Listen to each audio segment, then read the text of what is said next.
ओम शांति। भगवत गीता श्लोक क्लास में आज के टेस्ट के लिए बेसिक कोर्स और बेसिक कोर्स में जो भी चित्र आपका बाकी है बताना वो बताइए। बाकी ज्यादातर लंबे समय से अभी जब से टेस्ट ही शुरू हुआ है तब से ये देखने में आ रहा है कि का जो उच्चारण कोर्स में बताया जाता है वो थोड़ा सा ठीक नहीं रहता है कईयों का। तो अपने श्लोक के उच्चारण पे जरूर ध्यान दीजिए, या तो आप जो शब्द बताते हैं कोर्स में संस्कृत के उस पे भी जरूर ध्यान दीजिए। कौन सा शब्द एक्यूरेट बताना चाहिए। अगर पूरा श्लोक नहीं बता रहे आप, एक ही शब्द बता रहे कोर्स से टैली करने के लिए, तो वो भी सही होना चाहिए, जिससे कि आप जिनको भी बाहर वालों को बताएंगे तो वो गलती न पकड़े आपकी।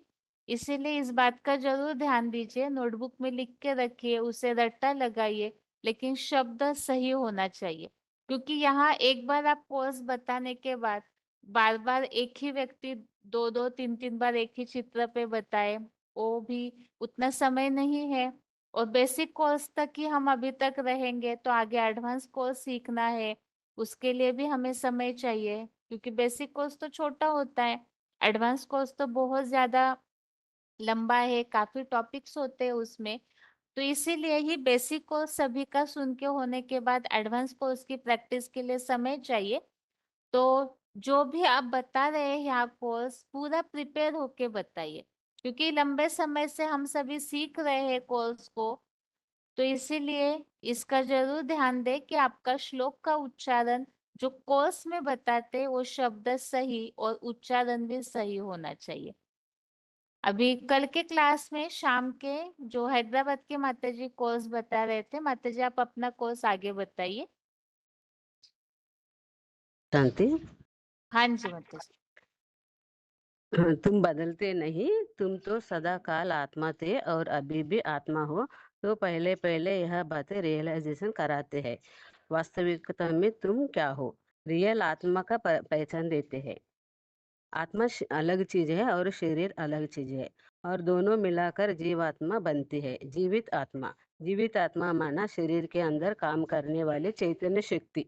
नहीं तो यह आत्मा भी काम नहीं कर सकती और यह शरीर भी काम नहीं कर सकता।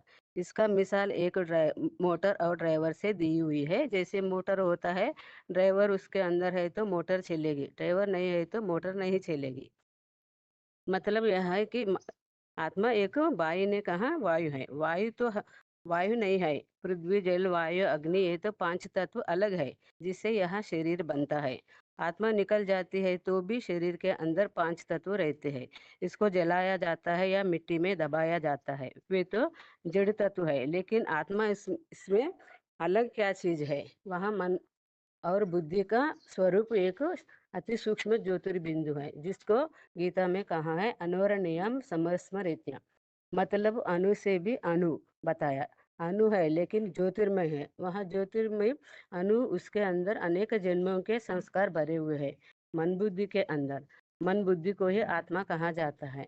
एक वेद की ऋचा में भी बात आई है, मनरेव आत्मा। मन को ही आत्मा कहा जाता है। आदमी जब शरीर छोड़ता है, आत्मा शरीर छोड़ती है, तो यहाँ थोड़े ही कहा जाता है कि मन बुद्धि रह गई और आत्मा चली गई। सब कुछ है लेकिन मन बुद्धि की जो शक्ति है वहाँ चली गई, माना आत्मा चली गई। गीता में आया है, नयनम चिंदंति शस्त्राणि नयनम दहति पावका न चैनम क्लेदयंति अपो न सुषयति मारुतः। इस आत्मा को शत्रु नहीं काटते, इसको अग्नि नहीं जलाते, इसको पानी नहीं भिगोते और हवा भी नहीं सुखाते। तो मन बुद्धि की पावर जो है, वास्तव में उसका दूसरा नाम आत्मा है। मन बुद्धि में इस जन्म के और पूर्व जन्मों के संस्कार भरे हुए हैं। संस्कार माना अच्छे बुरे जो कर्म किया जाता है, उन कर्मों को जो प्रभाव बैठ जाता है उसको कहते हैं संस्कार। जैसे किसी परिवार में कोई बच्चा पैदा हुआ, कसाई के घर में बच्चा पैदा हुआ, बचपन से वही गाय काटा जाते हैं उसको। बचपन से जब देखते हैं तो जब बड़ा होता है, पूछा जाए कि तुम गाय काटते हो, बड़ा पाप होता है, तो उसके बुद्धि में नहीं बैठेगा। उसके संस्कार ऐसे पक्की हो गई। उसी तरह से ये जो संस्कार जो है, वहाँ एक तीसरी चीज है। तो मन बुद्धि संस्कार, ये तीनों चीज तीनों शक्तियों को मिला करके ही कहते हैं आत्मा। ओम शांति बहन जी। ठीक है माता जी। थोड़ा सा बचाता रात में। हाँ जी माता जी, ठीक है। हम्म, अगला चित्र रेडी कीजिए माता जी, ठीक है ना? हाँ ठीक है बहन जी। आगे बताइए। हेलो दीदी, ओम शांति। ओम शांति। दीदी हमारा कोई चित्र होता ही नहीं, मना में आत्मा का टॉपिक बताऊं? हाँ जी। तो भगवान अभी वर्तमान समय में साकार में आ गया है एवं वो आकर गुप्त रूप से दुखी पुराना दुनिया को परिवर्तन करके नई सुख की दुनिया लेकर आती है। इसीलिए गीता में आया है कि जगत भी परिवर्तित है।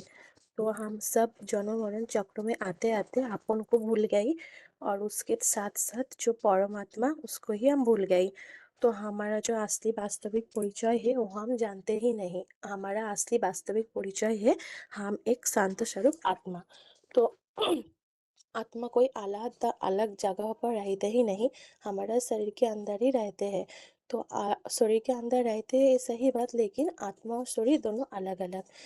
तो आत्मा जन्म मरण चक्रों में आते हैं लेकिन विनाश नहीं होते, अर्थात आत्मा अविनाशी। और शरीर नाशवान होती है, अर्थात शरीर विनाशी। तो आत्मा जल से भिजाते नहीं, शस्त्र देकर उसको काटा नहीं जाते हैं, अग्नि देकर जलाते ही नहीं और हवा उसको सुखाते ही नहीं। माना आत्मा पांच तत्व से परे होती है और माना परे होने के कारण पांच तत्व के बंधन में ही वो नहीं आता है। लेकिन शरीर और पांच तत्व से तैयार होती है, पृथ्वी, जल, अग्नि, वायु, आकाश, और इसीलिए वो पांच तत्व के बंधन में आती है। जैसे शरीर को अग्नि देकर जलाते हैं, शस्त्र देकर उसको काटते हैं, जल उसको भिजाते हैं और माना हवा उनको सुखाते हैं। तो सब दिक से माना विचार करने के बाद ये आता है कि माना शरीर नाशवान। लेकिन आत्मा को कोई नाश नहीं करते हैं। आत्मा कभी माना अलग से आत्मा को कोई बनाते ही नहीं। आत्मा तो आदि अनादि होती है। तो आत्मा होती है अविनाशी और शरीर होती है विनाशी। तो आत्मा और शरीर दोनों अलग अलग एके अपर माना दूसरों को छोड़कर कोई काम करते ही नहीं। जैसे आत्मा रहती है, शरीर नहीं रहते हैं तो कोई काम होता ही नहीं। अगर शरीर रहते हैं, आत्मा नहीं रहते हैं तो वही कोई काम करते ही नहीं। माना आत्मा शरीर दोनों को ही दरकार है, एक दूसरों को छोड़कर कोई काम करते ही नहीं। तो जब तक हमारा शरीर के अंदर आत्मा रहती है तो अब इसका शरीर का वैल्यू होती है। और जब शरीर माना आत्मा शरीर छोड़कर चले जाते हैं तो अब इस शरीर का कोई वैल्यू होता ही नहीं। जैसे हॉस्पिटल में कोई पेशेंट मर जाती है तो डॉक्टर बोलते हैं कि आप 2 मिनट पहले आती है तो उनको माना जीवित देख पाएंगे। माना उसके अंदर कोई चैतन्य शक्ति होती है जिसके लिए वो जीवित रहते हैं। और जब वो जीवित रहती है तब वो सुनते हैं, देख पाते हैं। और अभी क्या होती है, उसके अंदर से चैतन्य शक्ति निकल जाती है, इसीलिए उसका शरीर जड़ हो जाती है। वो कोई कुछ बोलते ही नहीं, देख नहीं पाते हैं। माना आत्मा का वैल्यू इतना ही होती है जो शरीर छोड़कर चले जाने के बाद शरीर जड़ हो जाती है।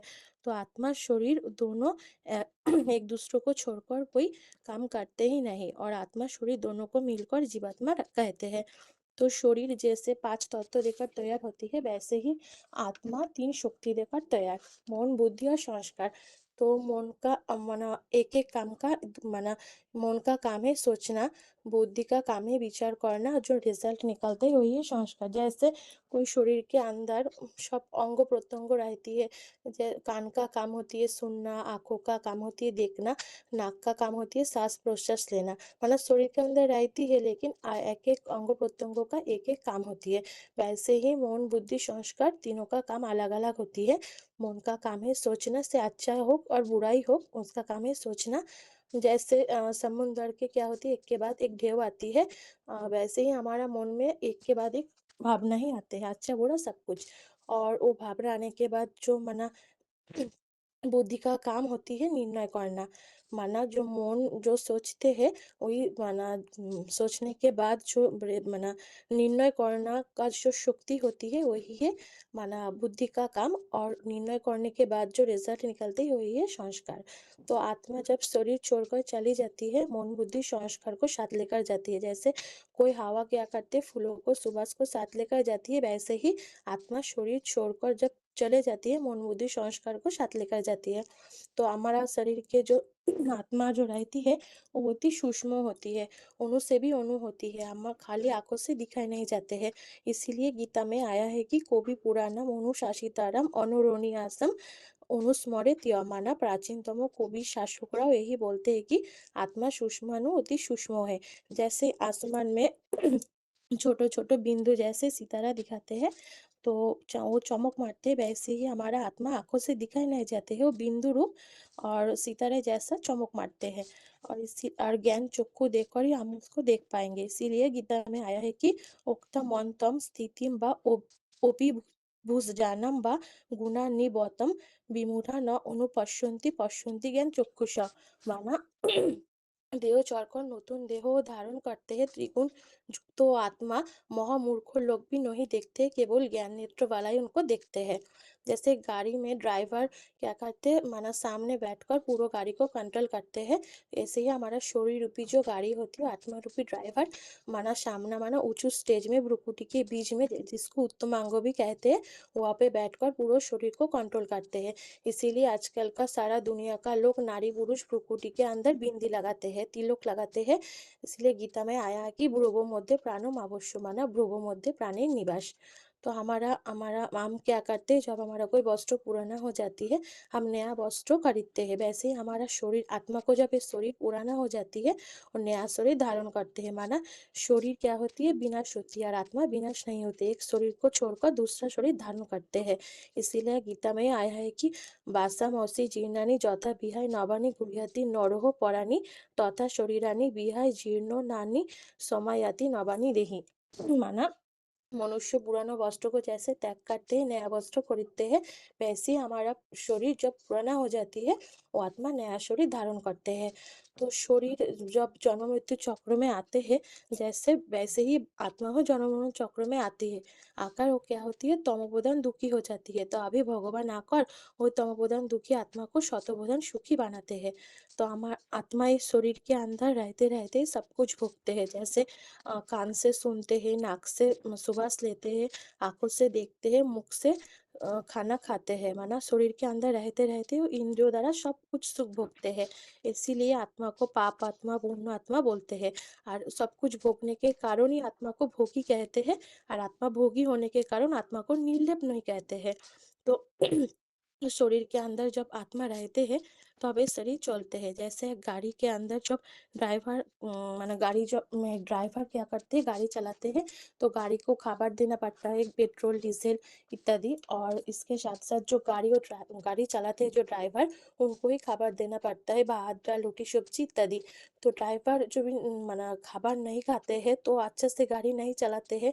वैसे ही हमारा जो शरीर रूपी गाड़ी है, गाड़ी को हम खाना देते हैं, लेकिन गाड़ी के साथ साथ जो गाड़ी चलाते हैं आत्मा रूपी ड्राइवर उनको हम खाना नहीं देते। इसीलिए क्या होती है, हमारा आत्मा दुर्बल हो जाती है और शरीर को अच्छे से चलाते ही नहीं। तो नहीं चलाते के कारण सब इंद्रियों माना इंद्रियों कंट्रोल के बाहर चले जाती है। वैसे जैसे कोई राजा क्या करते हैं, दुर्बल हो जाती है तो उनको पुजारा अपने मन से सब कुछ करते हैं। तो हमारा आत्मा रूपी जो राजा वो अभी दुर्बल होने के कारण इंद्रियों गुलो क्या करते हैं, इंद्रियों के माना कंट्रोल के बाहर चले जाते हैं, अर्थात माना अच्छे से कोई काम करते ही नहीं। तो अभी क्या होता है, हमारा आत्मा के शक्तिशाली बनाने के लिए भगवान आता है और आकर हमको क्या देते हैं, ज्ञान और योग सिखाते हैं। तो आत्मा का खाना होती है कि योग और ज्ञान जल, माना भगवान आकर ज्ञान देते हैं, ज्ञान को हमको लेना पड़ता है और उसके साथ योग लगाना पड़ता है। तो हम जब आत्मा को माना खाना देंगे तो अभी आत्मा शक्तिशाली बनेंगे, और जब हमारा आत्मा शक्तिशाली बनेंगे हमारा मन का जो दुख कष्ट अशांति होती है सब कुछ माना दूर हो जाती है। आजकल मानुष क्या करते हैं, सुख शांति के लिए तीर्थ यात्रा करते हैं, उपवास करते हैं, व्रत रखते हैं, लेकिन सुख नहीं मिलते हैं, सुख शांति नहीं मिलते हैं। सुख शांति लेने के लिए इधर उधर जाते हैं लेकिन सुख शांति मिलते ही नहीं। तो सुख शांति हमका अंदर ही रहते हैं। इसीलिए बाबा बोलते हैं ना, सुख शांति गले का हार, माना सुख शांति हमारे आत्मा के अंदर ही रहते हैं, ना जानने के कारण हम सुख शांति इधर उधर ढूंढते हैं। तो सुख शांति पाने के लिए हमारा अस्थि वास्तविक परिचय को जानना पड़ेगा। माना जब हम आध्यात्मिक ज्ञान लेंगे सुख शांति अनुभव कर पाएंगे। आध्यात्मिक ज्ञान माना नीचे वास्तविक परिचयটাকে जानना। हम जब हमारा वास्तविक परिचय के जान पाएंगे तो अभी सुख शांति का अनुभव कर पाएंगे। ओम शांति दीदी। ठीक है माता जी। हुआ दीदी? हाँ जी माता जी, आगे बताइए।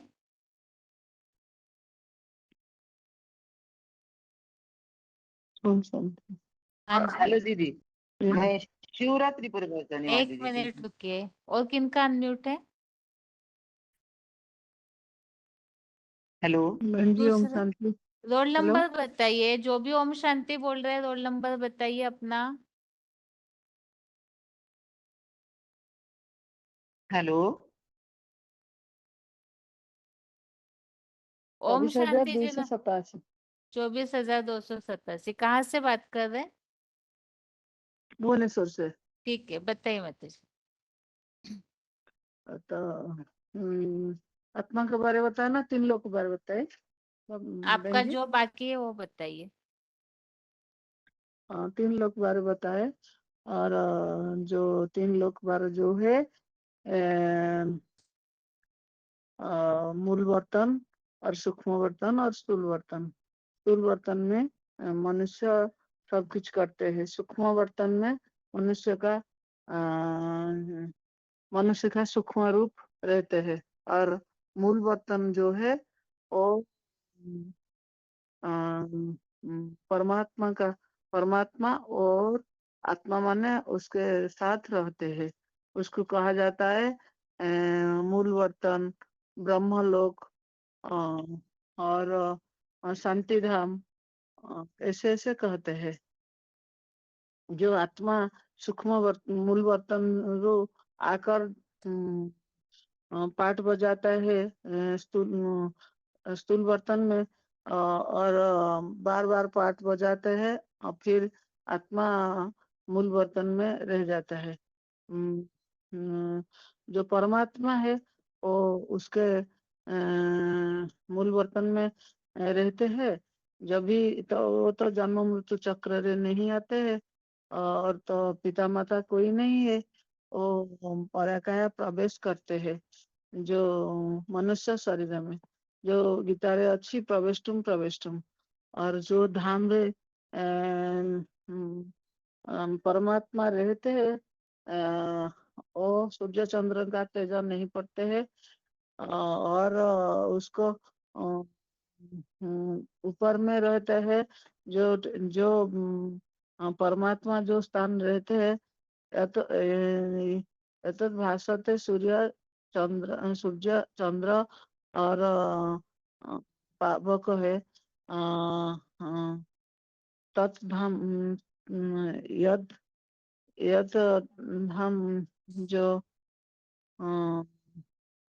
मन पड़ने श्लोकटा यत यत धाम परम धाम जो कहते हैं। बहन जी श्लोक नहीं आता है। 15 आगे अध्याय का बताते 6 में। जाइए, जो आ रहा है सो बताइए। श्लोक नहीं आ रहा है तो छोड़ दीजिए, आगे अच्छा, बताइए। हाँ। न तत् भाषयते सूर्य न शशांक न पावक यद गत्वा निवर्तन्ते तद्धाम परमं मम। तो परम पिता परम आत्मा जो रहते हैं वो मनुष्य तन में आकर जो परम पिता परमात्मा परम पिता होते हैं, वो उसको शिव बाबा कहते हैं। वो आकर सारा सृष्टि की परिवर्तन करते हैं। साधु सन्यासी जो भी आते हैं वो पवित्रता बोले इस धराधाम को रखते हैं, तो परिवर्तन नहीं कर पाए। शिव बाबा जो शरीर में लेते हैं उसको पाठ बजाता है। और सभी आत्मा जो द्वापर ठू कलियुग पर्यंत जो विकार में आते हैं, 5 विकार में आते हैं और नारकीय कार्य करते हैं।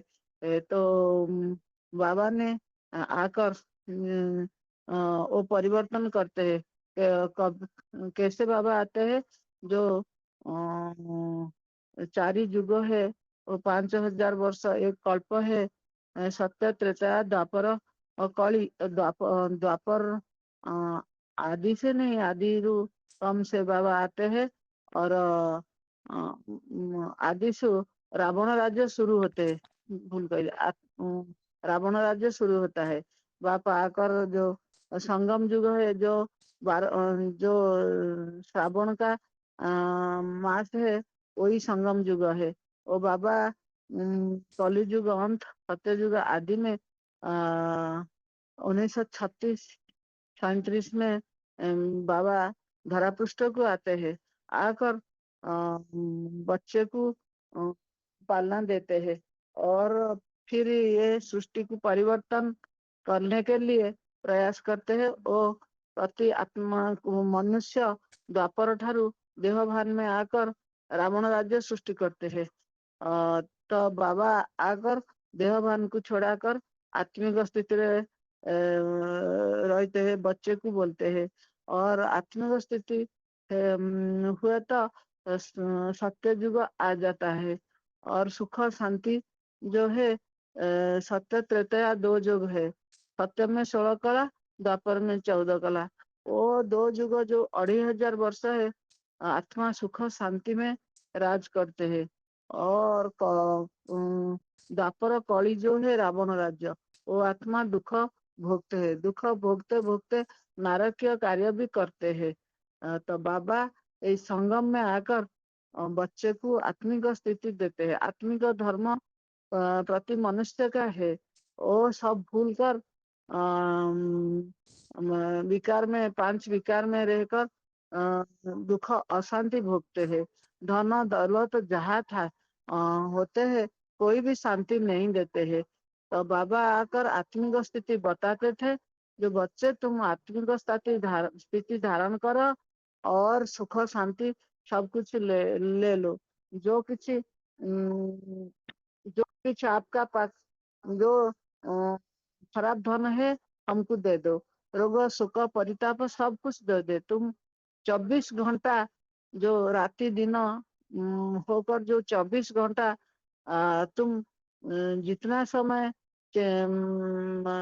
रहते हैं आत्मिक स्थिति में रहकर सब छोड़ दे, खुद को भूल ही जा, देहभान छोड़ा दे, देह के संबंध संपर्क वस्तु वैभव सब कुछ छोड़ दे। एक शिव बाबा दूसरा न कोई, आत्मिक स्थिति में रहकर उस आत्मिक स्थिति बन जाता है, सब दुख अशांति दूर हो जाता है। जो 63 जन्म का जो विकर्म करते हैं, विकर्म विनाश हो जाते हैं। बाबा ने फिर कहा, जो मनुष्य जो सृष्टि पर आते हैं, पाठ बजाता है, जो जो कुछ करते हैं बाबा याद में सब नष्ट हो जाता है। फिर सूक्ष्म बर्तन जो है छाई सदृश है, मनुष्य का शरीर सूक्ष्म बर्तन में रहते हैं और स्थूल बर्तन जो है हाड़ा मांस शरीर में रहते हैं और सब कुछ करते हैं। बाबा ने कहा तुम आत्मिक स्थिति धारण करो, आत्मिक स्थिति धारण कर ले सब दुख अशांति की भूल जाता है। तो आत्मा बनते हैं। आत्मा कैसे बनते हैं? जैसे कि बैटरी चार्ज कर ले मोबाइल चलते हैं, जैसे कि मनुष्य जो गाड़ी है, गाड़ी में पेट्रोल देते हैं और ड्राइवर बसाते हैं तो गाड़ी फिर से चल जाता है। पेट्रोल देले ड्राइवर नहीं तो गाड़ी नहीं चलते है। जो कि मनुष्य शरीर है तो शरीर पे खाद्य पानीय सब कुछ देते हैं। आत्मा पे याद और ज्ञान जल देते हैं। जितने ज्ञान जल को हासिल करते हैं, जितने याद में रहते हैं और सब कुछ हो जाता है। स्वर्ग सुख पाते हैं। स्वर्ग दुख दुनिया सुख दुनिया सब ये धरा पुष्ट है, ऊपर कहीं नहीं है। मनुष्य शरीर छोड़ देते हो, मनुष्य बोलते हैं वो आत्मा स्वर्ग को जाते हैं, नहीं स्वर्ग को नहीं जाते हैं। वही धरा पुष्ट वैकुंठ है, वही धरा पुष्ट स्वर्ग है, वही धरा पुष्ट नरक है। हमको परिवर्तन करते हैं, हम परिवर्तन हो जाता है, सब कुछ हो जाता है। आत्मा जो आत्मा अमर अजर अमर अविनाशी है, उसका जन्म मरण कुछ भी नहीं है। मनुष्य जन्म मरण चक्र रे आते हो आत्मा पाठ बजाते हैं। तो आत्मा नष्ट हो जाते नहीं। मनुष्य शरीर नष्ट हो जाता है तो जो शरीर छोड़ देते हैं बार्धक्य, बाल्य, कैशोर, यौवन, वार्धक्य, वो चारी अवस्था जो होते हैं वो चारी अवस्था तो शरीर भोगते हैं। जो शरीर भोगते हैं शरीर जो वार्धक्य अवस्था रे छोड़ देते हैं आत्मा अन्य शरीर को ले जाते हैं, बाल्य शरीर को ले जाता है। तो गीता में 4 अध्याय का 22 नंबर श्लोक है, वांसासी जिन्नानि जथा विहाय नवानि गृह्णाति नर पराणि तथा शरीराणि जिन्नानि नानि सजाति नवानि देहे। तेणु ऐसे ऐसे होते हैं। तो आत्मा तो अविनाशी है, अजर है, तो उसका जन्म नहीं होते है। तो एक चारी अध्याय का 23 नंबर श्लोक जो तो श्लोक में जो आत्मा को अजर अमर अविनाशी और शस्त्र काटते नहीं है, जल भिगाते नहीं है, वायु उड़ाते नहीं है, अग्नि पोड़ते नहीं है, और तो भूल जाता है। तो फिर आत्मा वो पात बजाकर चली जाता है सृष्टि पृष्ठरु। भगवान आकर हमको बताते थे तुम आत्मिक स्थिति में रहकर सब सुख लेते हैं। मर्जीवा दुनिया पुराना दुनिया रू मर जाता है। मर्जीवा अर्थात देह भान को छोड़ देते हैं, आत्मिक स्थिति में रहते हैं। तो आत्मिक स्थिति में रहकर स्वर्ग सुख भोगते हैं। जो आगे चलकर जो प्रलय आते हैं, जो भूमिकंप होते हैं, जो विनाश कार्य शुरू होते हैं, आत्मिक स्थिति में रहकर वो कोई को कुछ भी स्पर्श नहीं करते हैं। बाबा ने बोला तुम आत्मिक स्थिति धारण करो, बार बार कहते हैं बच्चे तुम आत्मिक स्थिति धारण करो। जो बच्चे आत्मिक स्थिति धारण करे बाबा उसके पास सब समय है। जो हम भी अनुभव करते हैं, मैं भी अनुभव करते हैं, जो दुख समय रे बाबा को जैसे डाकते हैं वो बाबा मेरे पास आ जाता है, बहुत दुख अशांति में दूर कर देते हैं। तो एक शिव बाबा दूसरा न कोई। और फिर बाबा बार बार शिक्षा देते हैं कि बच्चे तुम आत्मिक स्थिति धारण करो, आत्मिक स्थिति धारण कर ले सर्व सुख का सुख आ जाता है। फिर बाबा ने कहा जो तो सुख बहन जी आप बोलते नहीं है, सुख नहीं आते हैं, मन नहीं पड़ते हैं। ओम शांति बहन जी। बहन जी हेलो, हेलो बहन जी, हेलो, हेलो, हेलो,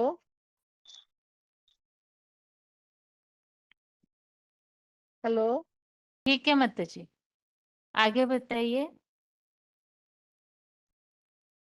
आगे अगला फोन अनम्यूट है, बताइए। ओम शांति दीदी। हेलो बहन जी। ओम। हाँ हेलो हेलो। रोल नंबर बताइए, तो किसी एक को बोलेंगे बताने के लिए। हाँ ओम शांति दीदी बताइए। Roll number 29 50 29। आया आवाज जी? हमें तो आई? आवाज आ रही है, आप अपना रोल नंबर पूरा बताइए माता जी। हम पूरा बताइए। 29 50 1। कहाँ से बात कर रहे हैं? यहाँ से उमरे से दीदी। क्या? इंदौर मधुबन। इंदौर। ठीक है, मधु आवाज थोड़ा हाँ तेज इंदौर ताकि सभी मधुबन। को सुनाई दे। Yes hello. बताइए नहीं आ रही आवाज दीदी? हमें तो सुनाई दे रही है, आप बोलते जाइए कंटिन्यू माता जी, समय जाता है, नहीं तो सभी का समय जाएगा ना। आप बोलना शुरू कीजिए कोर्स। हाँ, कोर्स बोलो है वही रोल नंबर बस नहीं था हमारे, तो बताओ roll double roll number number. हमने सुना, आप कोर्स बताइए माता जी। हाँ बताओ, थोड़ा से बताओ दीदी, देखो आत्मा का बारे में बता ही रही हूँ। सही साथ रेडिंग में की देखो, जो शरीर में आत्मा है तो शरीर चलता है, जो शरीर में से आत्मा लेकर जाती है तो शरीर तो शरीर मुर्दा बन जाता है। तो आत्मा तो एक तरह की दिलावर समान, वो शरीर है जीव समान। तो जो शरीर में आत्मा है तो शरीर है, जो शरीर में आत्मा नहीं है तो शरीर कहाँ है। तो शरीर का तो भोजन है दाल चावल, और आत्मा का भोजन है ज्ञान। हाँ, ओम शांति दीदी। ओम शांति दीदी। आगे बताइए, अगला फोन अनम्यूट है जिनका।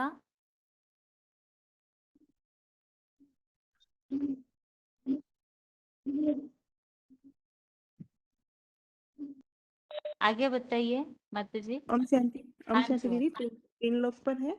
हम्म। आत्मा के टॉपिक में हमने जाना कि आत्मा अलग है व शरीर अलग है, वह आत्मा अविनाशी बीज है। तो अब हम देखते हैं कि यह आत्मा कहाँ से आई, और पृथ्वी पर जो दिन दिन यह मनुष्यों की संख्या बढ़ रही है तो कैसे, कीट पशु पतंगे ये सब कहाँ से आए। तो हम तीन लोग के चित्र में देखते हैं कि चित्र के तीन भाग दिखाए हैं, साकार मनुष्य लोक, सूक्ष्म लोक एवं परलोक।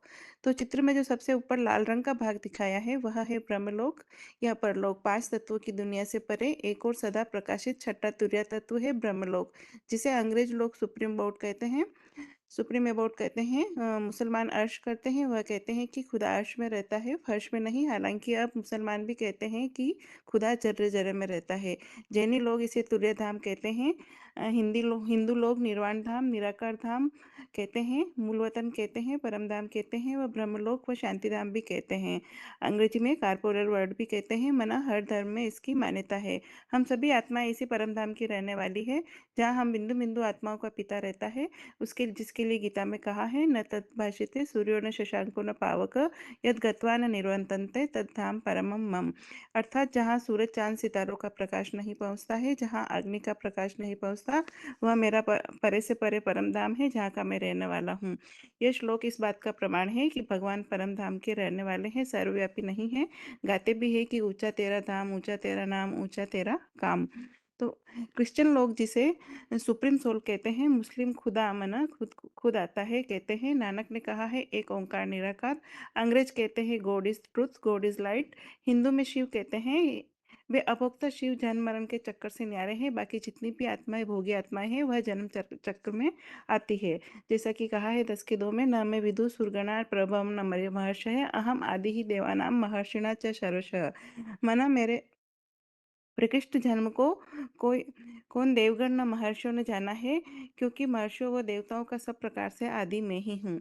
तो परमात्मा के अलावा बाकी सभी आत्माएं जन्म मरण के चक्कर में आती है।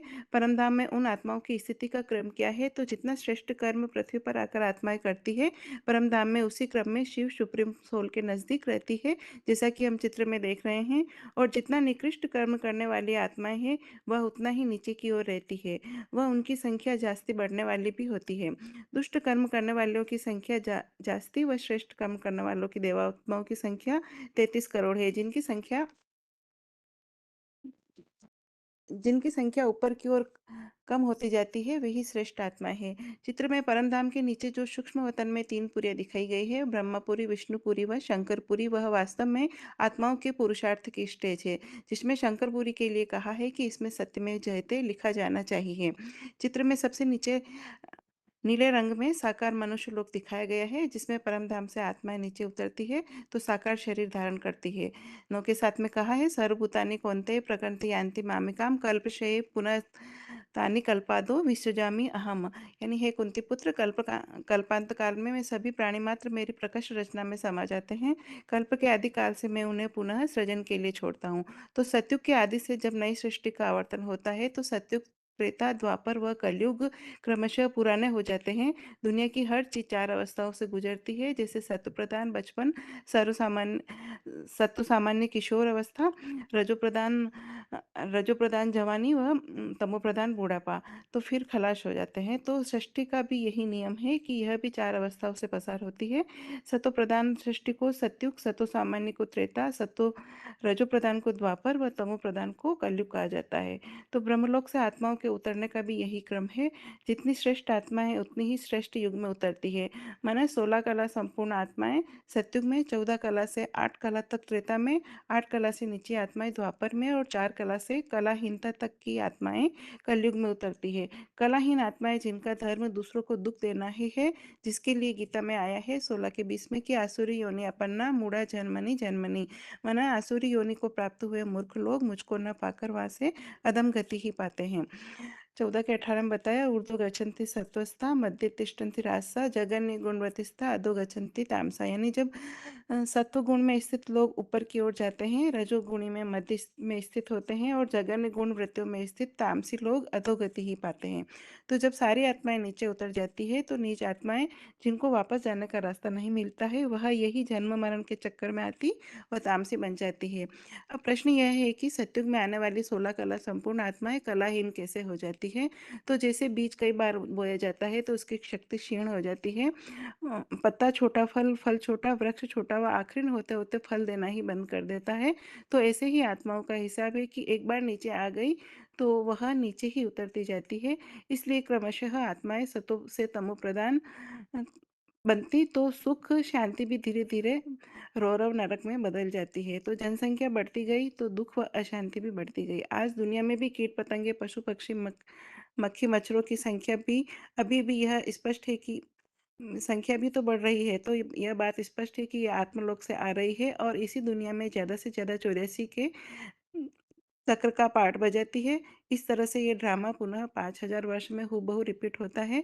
शेक्सपियर ने भी कहा है कि यह सृष्टि एक रंगमंच है जहाँ पर आकर हम सभी अपना पार्ट बजाते हैं। तो अनादिकाल से ये ड्रामा रिपीट होता आया है। ओम शांति। ओम शांति दीदी।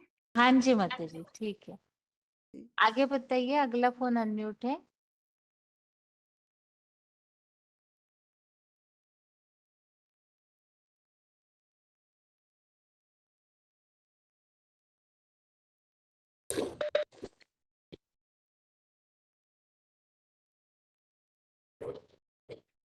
ओम शांति दीदी। हाँ जी।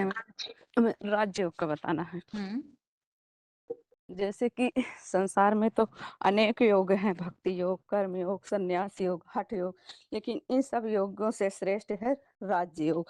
तो योग माना ही क्या क्योंकि राजयोग भारत का प्राचीन माना गया है और श्रेष्ठ राजयोग माना गया है। योग माना ही होता है मिलना या युक्त होना, जुड़ना।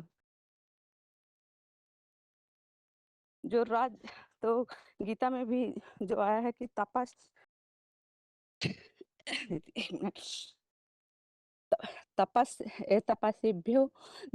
तपस्विभ्यो धिका योगी अज्ञानिभ्यो ज्ञानिभ्यो धिका अमतो अपि। कि जैसे कि तपस्वियों से बढ़कर राजयोग तपस्वियों से बड़ा है और आत्मज्ञानियों से श्रेष्ठ कर्म कांडों से बढ़कर राजयोग माना गया है। राज माना ही जो राजाओं से जो राजा बनने का रहस्य भरा हुआ है।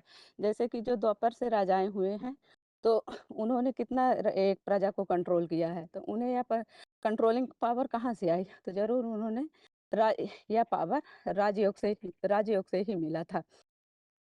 तो जैसे कि दुनिया में तो हम योग किससे लगाए, जैसे वहाँ कहा कि योग माना युक्त होना, मिलना, तो किससे लगाए? दुनिया में तो गुरु करते हैं, तो गुरु तो अपने को याद करने के लिए कहते हैं या मंत्र दे देते हैं।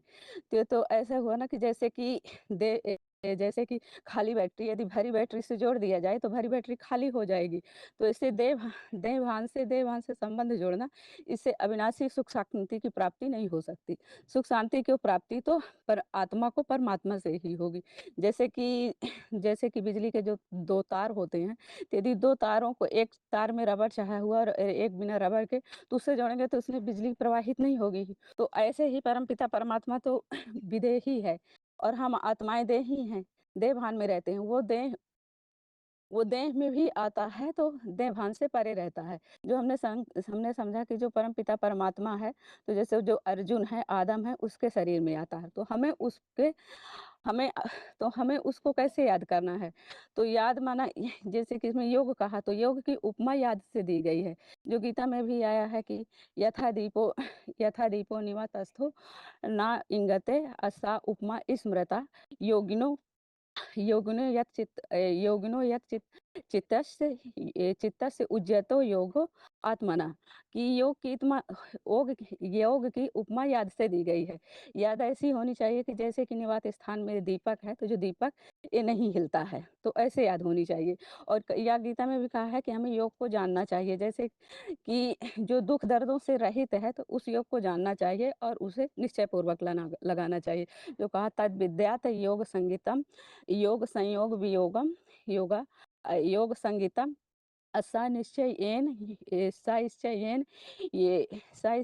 निश्चयेन योगा बोल रही दीदी। और तो कहे दुख दर्दों से रहित हमको योग लगाना चाहिए। तो हमें याद का समय क्या बताया है, याद हमें कैसी करनी चाहिए?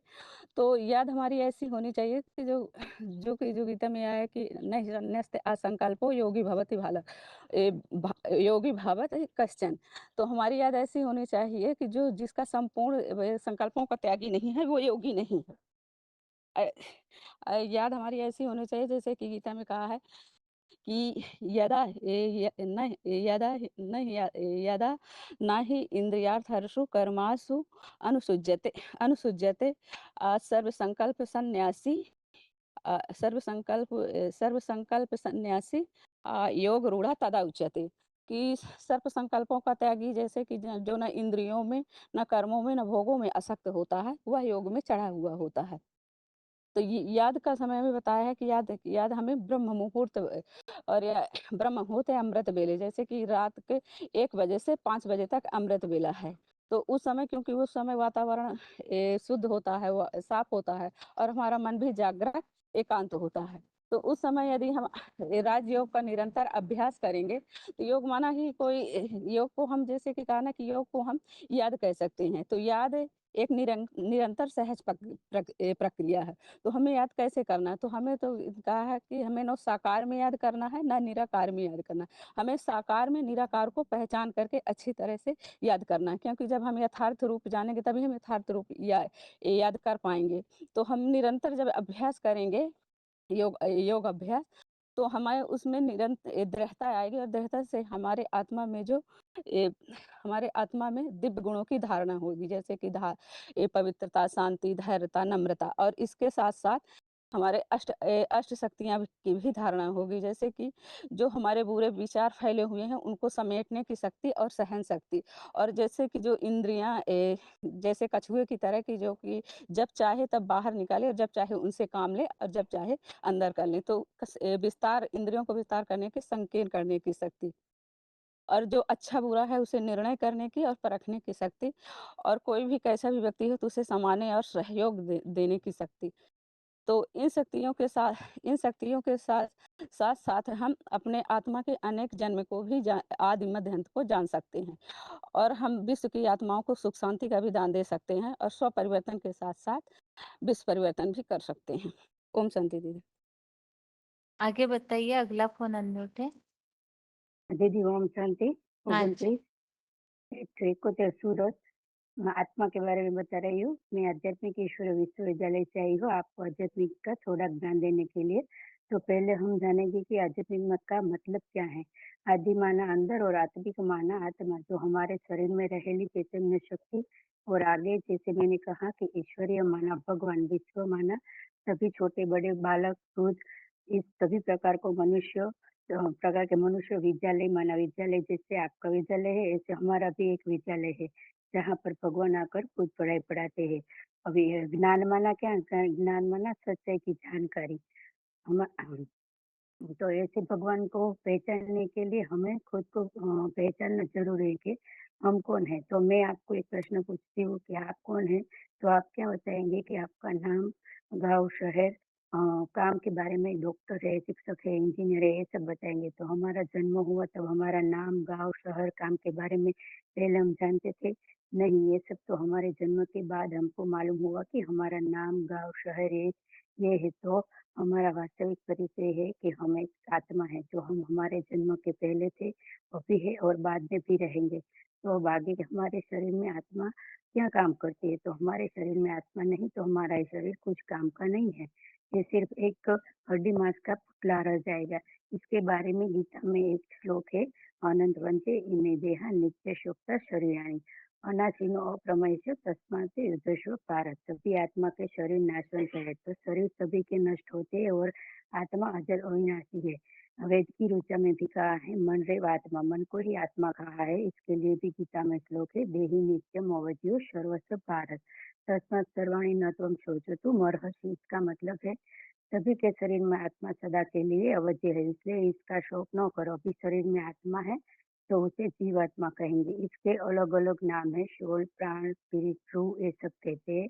और एक हम देखते हैं कि कोई मर गया है और उसको पूछने के लिए हम अस्पताल पहुंचते हैं, तो उसके संबंधी कहते हैं थोड़ी देर पहले आए होते तो आपको मिल सकते थे। तो किसको मिलने की बात है? शरीर तो वही है, तो उसमें जो चैतन्य शक्ति थी ना वो चली गई। अब जो हमारा शरीर है ना वो शरीर है ना वो पंच तत्व से चलता है, जल, वायु, अग्नि, आकाश, पृथ्वी। और हमारे शरीर में जो आत्मा है ना उसकी भी 3 शक्तियां कार्य करती है, मन, बुद्धि और संस्कार।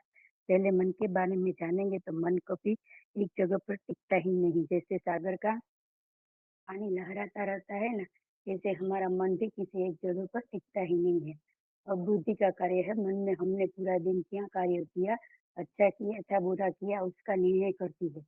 अब संस्कार हमारे मन में जो छाप पड़ जाती है ना पूर्व जन्म की, अच्छे बुरे की, वो है संस्कार। इसके बारे में एक तो धनवान का घर है, उसमें बालक का जन्म होता है। वहां पर तो धन की कमी नहीं है, फिर भी वो बालक बड़ा होकर घर में चोरी करता है। क्यों? क्योंकि वो पिछले जन्म में एक चोर था, तो वो संस्कार उसको इस जन्म में रह गए। तो अब देखते हैं कि हमारी आत्मा कहाँ पर रहती है। तो हमारी आत्मा हमारे शरीर के उत्तम अंग में रहती है, हमारे 2 भ्रमरों के बीच में रहती है। और गीता में भी कहा है ना, भ्रुवर मध्यम आवश्यम, तो वहां पर ही क्यों रहती है? तो दिखाती है ना, जैसे राजा का स्थान सबसे ऊंचा होता है, ऐसे ही हमारी आत्मा का स्थान भी हमारे शरीर में ऊंच है। शरीर के कोई भी अंग का तो कभी भी कुछ हो जाए तो हम उसको अच्छा कर सकते हैं। जैसे एक्सीडेंट में हाथ पकड़ जाते तो सर्जरी करके हम जी सकते हैं। हृदय का भी तो अभी ऑपरेशन होता है तो भी हम जीवित रह सकते हैं। लेकिन हमारे सिर पर कुछ लग जाए तो हमारी मृत्यु हो जाती है। लेकिन हमारे आत्मा को हमें दिखाया कि 2 भ्रमरों के बीच में रहती है। तो जहाँ हम बिंदी लगाते हैं तो पहले के टाइम में बिंदी लगाते थे तो उसकी निशानी है कि हम एक दूसरे को आत्मा समझकर देखते थे। भाई लोग टीका लगाते थे और बहनें बिंदी लगाती थी। और कहा है कि जैसे सूरज आकाश में रहता है, आकाश में रहती पृथ्वी को प्रकाशित करता है, वैसे ही हमारी आत्मा हमारे दो ऊपर 2 कमर के बीच में रह के पूरा शरीर का कार्य चलाती है। अब आत्मा का स्वरूप कैसा है? तो आत्मा का स्वरूप है अणु से भी अणु, सूक्ष्म से भी सूक्ष्म। गीता में भी कहा है अणु मनुष्य में। तो आपको कोई उसको कोई देख नहीं सकता है, ऐसा उसका स्वरूप है। इसके लिए वैज्ञानिकों ने एक प्रयोग किया। एक आदमी की मृत्यु होने वाली थी तो उसको कांच की पेटी में रख दिया। क्यों? वो भी साइंस तो इतना आगे चला गया है कि उन्होंने सोचा कि हम इस आत्मा यहाँ को भी देख सकेंगे कि कैसी हो, वो संशोधन कर लेंगे। तो जब उस आदमी की मृत्यु हो गई और आत्मा इस कांच की पेटी को तोड़कर चली गई तो इसके पास जो सभी वैज्ञानिक बैठे थे उनको कुछ दिखाई नहीं दे। ऐसे ही हम बगीचे में फूल है उसकी सुगंध महसूस कर सकते हैं लेकिन उसको देख नहीं सकते। गर्मी में भी हम पंखा चालू करके हवा खा सकते हैं लेकिन उसको देख नहीं सकते। तो आत्मा कोई देख नहीं सकता। इसके लिए भी गीता में आया है, नैनम छिदन्ति शस्त्राणि नैनम दहति पावक न चैन क्लेदयन्ति न आप शोषितुम मारुति। इसका मतलब आत्मा को कोई शस्त्र काट नहीं सकता, अग्नि जला नहीं सकती, पानी भिगो नहीं सकता, हवा सूखा नहीं सकती। अब एक मोटर है, कितनी भी ऊंची कार क्यों न हो, उसमें ड्राइवर नहीं है तो किस काम की। ऐसे ही हमारे शरीर में आत्मा नहीं तो शरीर किस काम का। कार को चलाने के लिए पेट्रोल डीजल की जरूरत पड़ती है, ऐसे ही हमारे शरीर को भी चलाने के लिए खुराक लेते हैं और पानी भी पीते हैं। तो ये तो हुआ हमारे शरीर का कल्याण, वो तो सभी करते थे, लेकिन अब हमें हमारी आत्मा को भी खुराक देना है। तो इसके लिए हमको भगवान की याद का खुराक देना है, और भगवान का ज्ञान है, वो है खुराक, और पानी है, और ज्ञान है, वो जल है। इसलिए भगवान इस सृष्टि पर आ चुके हैं जनरेटर बन के हमारी आत्मा में जो क्षीण हो गए हैं ना, उसको चार्ज करने के लिए। ओम शांति दीदी। ओम शांति। हाँ हेलो। जी बताइए। हाँ हाँ। जी बताइए। आज मेरा तीसरा टॉपिक है सर्व आत्माओं का पिता, father of all the souls is one. कहावत भी है, God is one, God is truth, truth is God. भगवान ही सत्य है, वो एक ही है। इसलिए ये भी कहावत है, हिंदू मुसलमान सिख ईसाई आपस में सब भाई भाई। मान्यता भी संसार में ये है, ईश्वर अल्लाह तेरे नाम सबके सदगति दे भगवान। अर्थात भगवान एक ही है और उसका मान्यता सारा संसार में सर्व धर्मों में फैली हुई है। जो सर्वात्मा का पिता है, जो भगवान है, परम पिता ईश्वर है, गॉडफादर है, अल्लाह है, जो इस जड़ जंगम सृष्टि का निर्माता है, सारा संसार जिसको मानता है और सर झुकाते हैं, क्या वो कौन है, वो कब आते हैं, उनका नाम क्या है, रूप क्या है, देश क्या है, और कहां से रहने वाले, सृष्टि पर क्यों आते हैं, आकर क्या कर्तव्य करते हैं, इसके बारे में कोई जानता है? इतना बड़ा जिसका नाम है, इतना बड़ा करतार है और इतना महिमा जिनका है, उसके बारे में आज की विश्व की मानव समाज जानता है क्या? पूरी पहचान है? उनका आईडी प्रूफ क्या है? कोई बता सकता है इसके बारे में? कोई लोग तो कहेंगे हाँ हमको पता है, मतलब ऐसे झूठे मान्यता लेके बैठ गए। और कोई ऐसे जिनके पास लोग जाते हैं, आशीर्वाद वगैरह लेते हैं, उनका थोड़ा बहुत समस्या टल जाता है, धन धान्य मिल जाता है, बीमारी छूट जाता है, वो कहेंगे हाँ यही भगवान है। कोई तो ऐसे श्री श्री 108 की जगत गुरु का मान्यता लेके बैठ जाते हैं। ये बात मत पूछो। यहाँ हम दो चीज देखेंगे आज, कि साकार और निराकार। जो निराकार की मान्यता वो तो सर्वधर्मों में फैली है, नो डाउट, उसको सब मानते हैं। जैसे कि इधर चित्र में दिखाया गया कि निराकार की मान्यता को, जैसे कि सिख धर्म का गुरु ओंकार परम ब्रह्म ऊपर वाला को, एक भगवान को ऊपर को दिशा निर्देश करता है। और उस सिख धर्म का के बाद जो क्रिश्चियन धर्म है, उसका जो धर्म पिता जेसस क्राइस्ट है, वो भी गॉड इज लाइट कहते हैं। मैं परम पिता परमात्मा का, मैं शांति का दूत हूँ, मैं भगवान। कभी कोई धर्म पिता अपने को भगवान नहीं कहा। बौद्धज्म जो है, वो एक गोलाकार स्टैंड के ऊपर एक ज्योति रख के, बटिया रख के उसको ध्यान मग्न रहते हैं, वो भी ज्योति स्वरूप को भगवान मानते हैं। और काबा में जो मुसलमान का प्रधान धर्म पीठस्थली मक्का मदीना, वहां जाके वो माने जो तीर्थ करने जाते हैं, तो वो एक माने पत्थर के ऊपर एक हीरा जड़ा हुआ है, जब तक उसको नहीं टच करेंगे या चुंबन नहीं करेंगे तब तक उनका तीर्थ सफल नहीं हुआ। ये की मान्यता है, वो भी निराकार स्वरूप को मानते हैं। इसके अलावा विश्व में बहुत सारे धर्म के लोग अग्नि को, युवा लोग जैसे अग्नि को भगवान मानते हैं, ज्योति को। और भारतवर्ष में हिंदू धर्म में तो 12 ज्योतिर्लिंगम फेमस है। इसके अलावा भारत में माने समग्र माने गांव गंडा शहर बाजार कस्बा कहीं भी जाओ, हर जगह देखोगे शिव मंदिर बहुत प्राचीन काल से बना हुआ है। उधर शिवलिंग को पूजा की जाती है, ज्योति बिंदु। मतलब माने निराकार रूप में मान्यता तो हर जगह है, सब निराकार को मानते हैं। लेकिन सवाल यह उठता है, सिर्फ नाम को हमको पता है ना, ये उनका रूप ज्योति स्वरूप, ये बात सब मानते हैं। और ज्योति स्वरूप भगवान का निवास स्थान ऊपर जानते, ये दो माने प्रूफ से प्रमाण नहीं होता कोई माने उनका पूरा जानकारी। तो उनका पूरा जानकारी मतलब कोई दे नहीं सकता इस दुनिया में। क्यों नहीं दे सकता ना? आज की जो समाज है, जहां से मानव रहता है कलयुग अंत में, तामसिक स्टेज में, तो इच्छा दोष कामना से ग्रसित हो करके मानव का विचारधारा, बुद्धि नष्ट हो गया है। इसीलिए कोई नहीं जानता उनका परिचय। वो खुद जब भगवान आते हैं अपना परिचय देते हैं। इसीलिए गीता में बोला गया है ना, नमे विदुषुरगणा प्रभवं न महर्षय अहं आदि देवाना महर्षिणाच सर्वस सर्वमते दूतमन्ये इन्मावदेशी कसब नही भगवत व्यक्ति पितृदेवा न दानवा विदुर देवा न दानवा। मैंने देवता दानव ना द्वापर युग से जो मुनि ऋषि महर्षि गण आए, वो कोई भगवान को नहीं जानते। जब वो आदि से नहीं जान पाए तो अभी अंत की जो सारा मनुष्य समाज बाद में आया परवर्ती पीढ़ी, वो किसे जानेंगे। कहने का मतलब जो सारा विश्व घोर अंधकार अज्ञानता रूपी अंधकार में डूब जाता है, तो प्रकाश का किरण प्रदान करने वाले स्वयं त्रिकालदर्शी परमपिता परमात्मा जीवात्मा का जो बाप है, वो अपना परिचय खुदा खुद आकर देते हैं। और कोई क्यों नहीं दे पाता? इसलिए नहीं दे पाता है क्योंकि कोई आत्मिक स्थिति में सदा कायम नहीं रहता। जैसे आत्माओं का पिता का स्वरूप क्या है? आत्मा स्वरूप है। बिंदु बिंदु आत्माओं का पिता जो त्रिलोक चित्र में हम देखे तो उसमें वो बिंदु स्वरूप है, उनका रूप ही ज्योति बिंदु है। तो वो सदैव इस माने ज्योति बिंदु रूप में स्थित रहता है, माने प्रकाश ही प्रकाश है, कभी अज्ञान अंधकार देहभान में वो नहीं आता। इसलिए बताया स्वयं एव आत्माना आत्मानं व्यथोत्तम पुरुषोत्तम भूतो भावन भूत से देवदेव जगत। माने वो सदैव आत्मिक स्थिति में रहता है, इसलिए उसका स्टेज ऊपर है, जो जितना सूक्ष्म उतना ऊपर रहता है। इसलिए लास्ट परिधि जो है सबको घेर करके वो रहा हुआ है। इसलिए चित्र में इसे समझानी दी हुई है। और वो जो निराकार स्वरूप ज्योति स्वरूप है बा जिसको सूर्य का भ्रांति दिखाया गया है, और बहुत सारे श्लोक है गीता में जिसमें ये बात स्पष्ट की गई है। जैसे 10:9 में बताया, कभी पुराणो अनुशासित रमणो अणुअनियान स्मरेत सर्वस्य धाताराम अचिंत्य रूपम आदित्य वर्णम तमस परस्तत्। तमस माने अज्ञानता से परे है वो। 13:17 में बताया क्या, ज्योतिषामपि तज्ज्योति तमस परम उच्यते तमस परम उच्यते ज्ञानम ज्ञेयम ज्ञानम गम्यम हृदय सर्वस्य विष्टितम।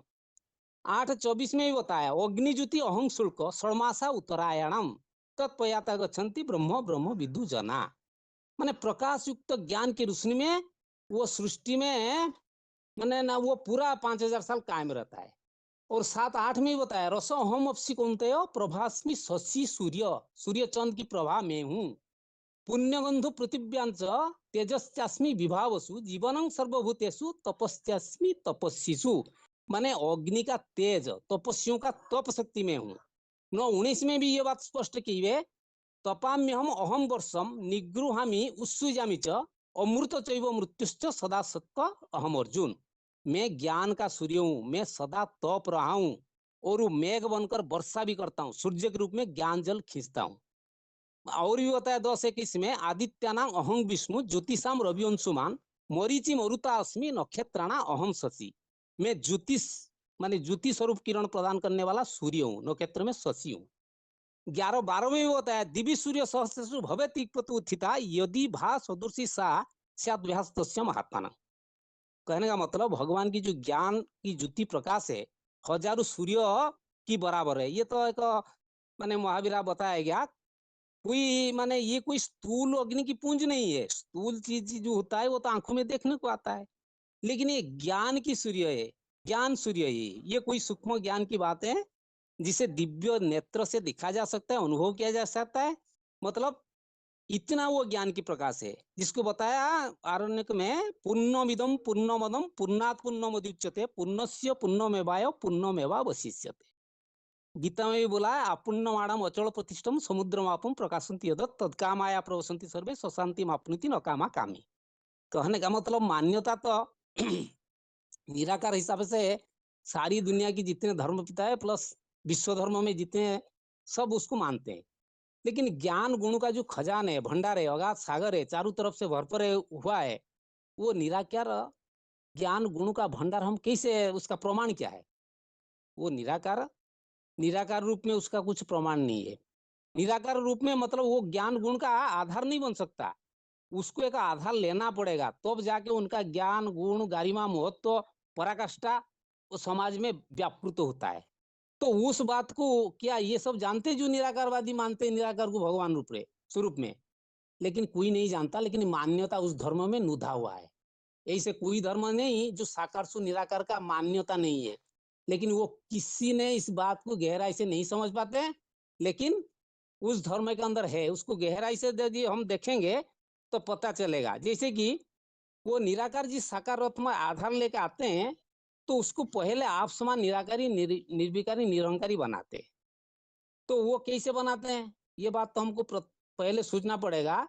जैसे कि निराकार माने शिव परमपिता परमात्मा जिस पहले वो ज्ञान आता है, वो पहले डायरेक्ट नहीं आता है, ज्ञान के आधार पर तो हम इसको प्रमाण कर पाएंगे। वो निराकार जी साकार रथ का आधार लेके आते हैं, तो पहले वो ब्रह्मा का रथ लेते हैं, क्यों ना रामकृष्ण जो भारतीय पर माने समाज में रामकृष्ण को ज्यादा तर्जुमा दिया जाता है।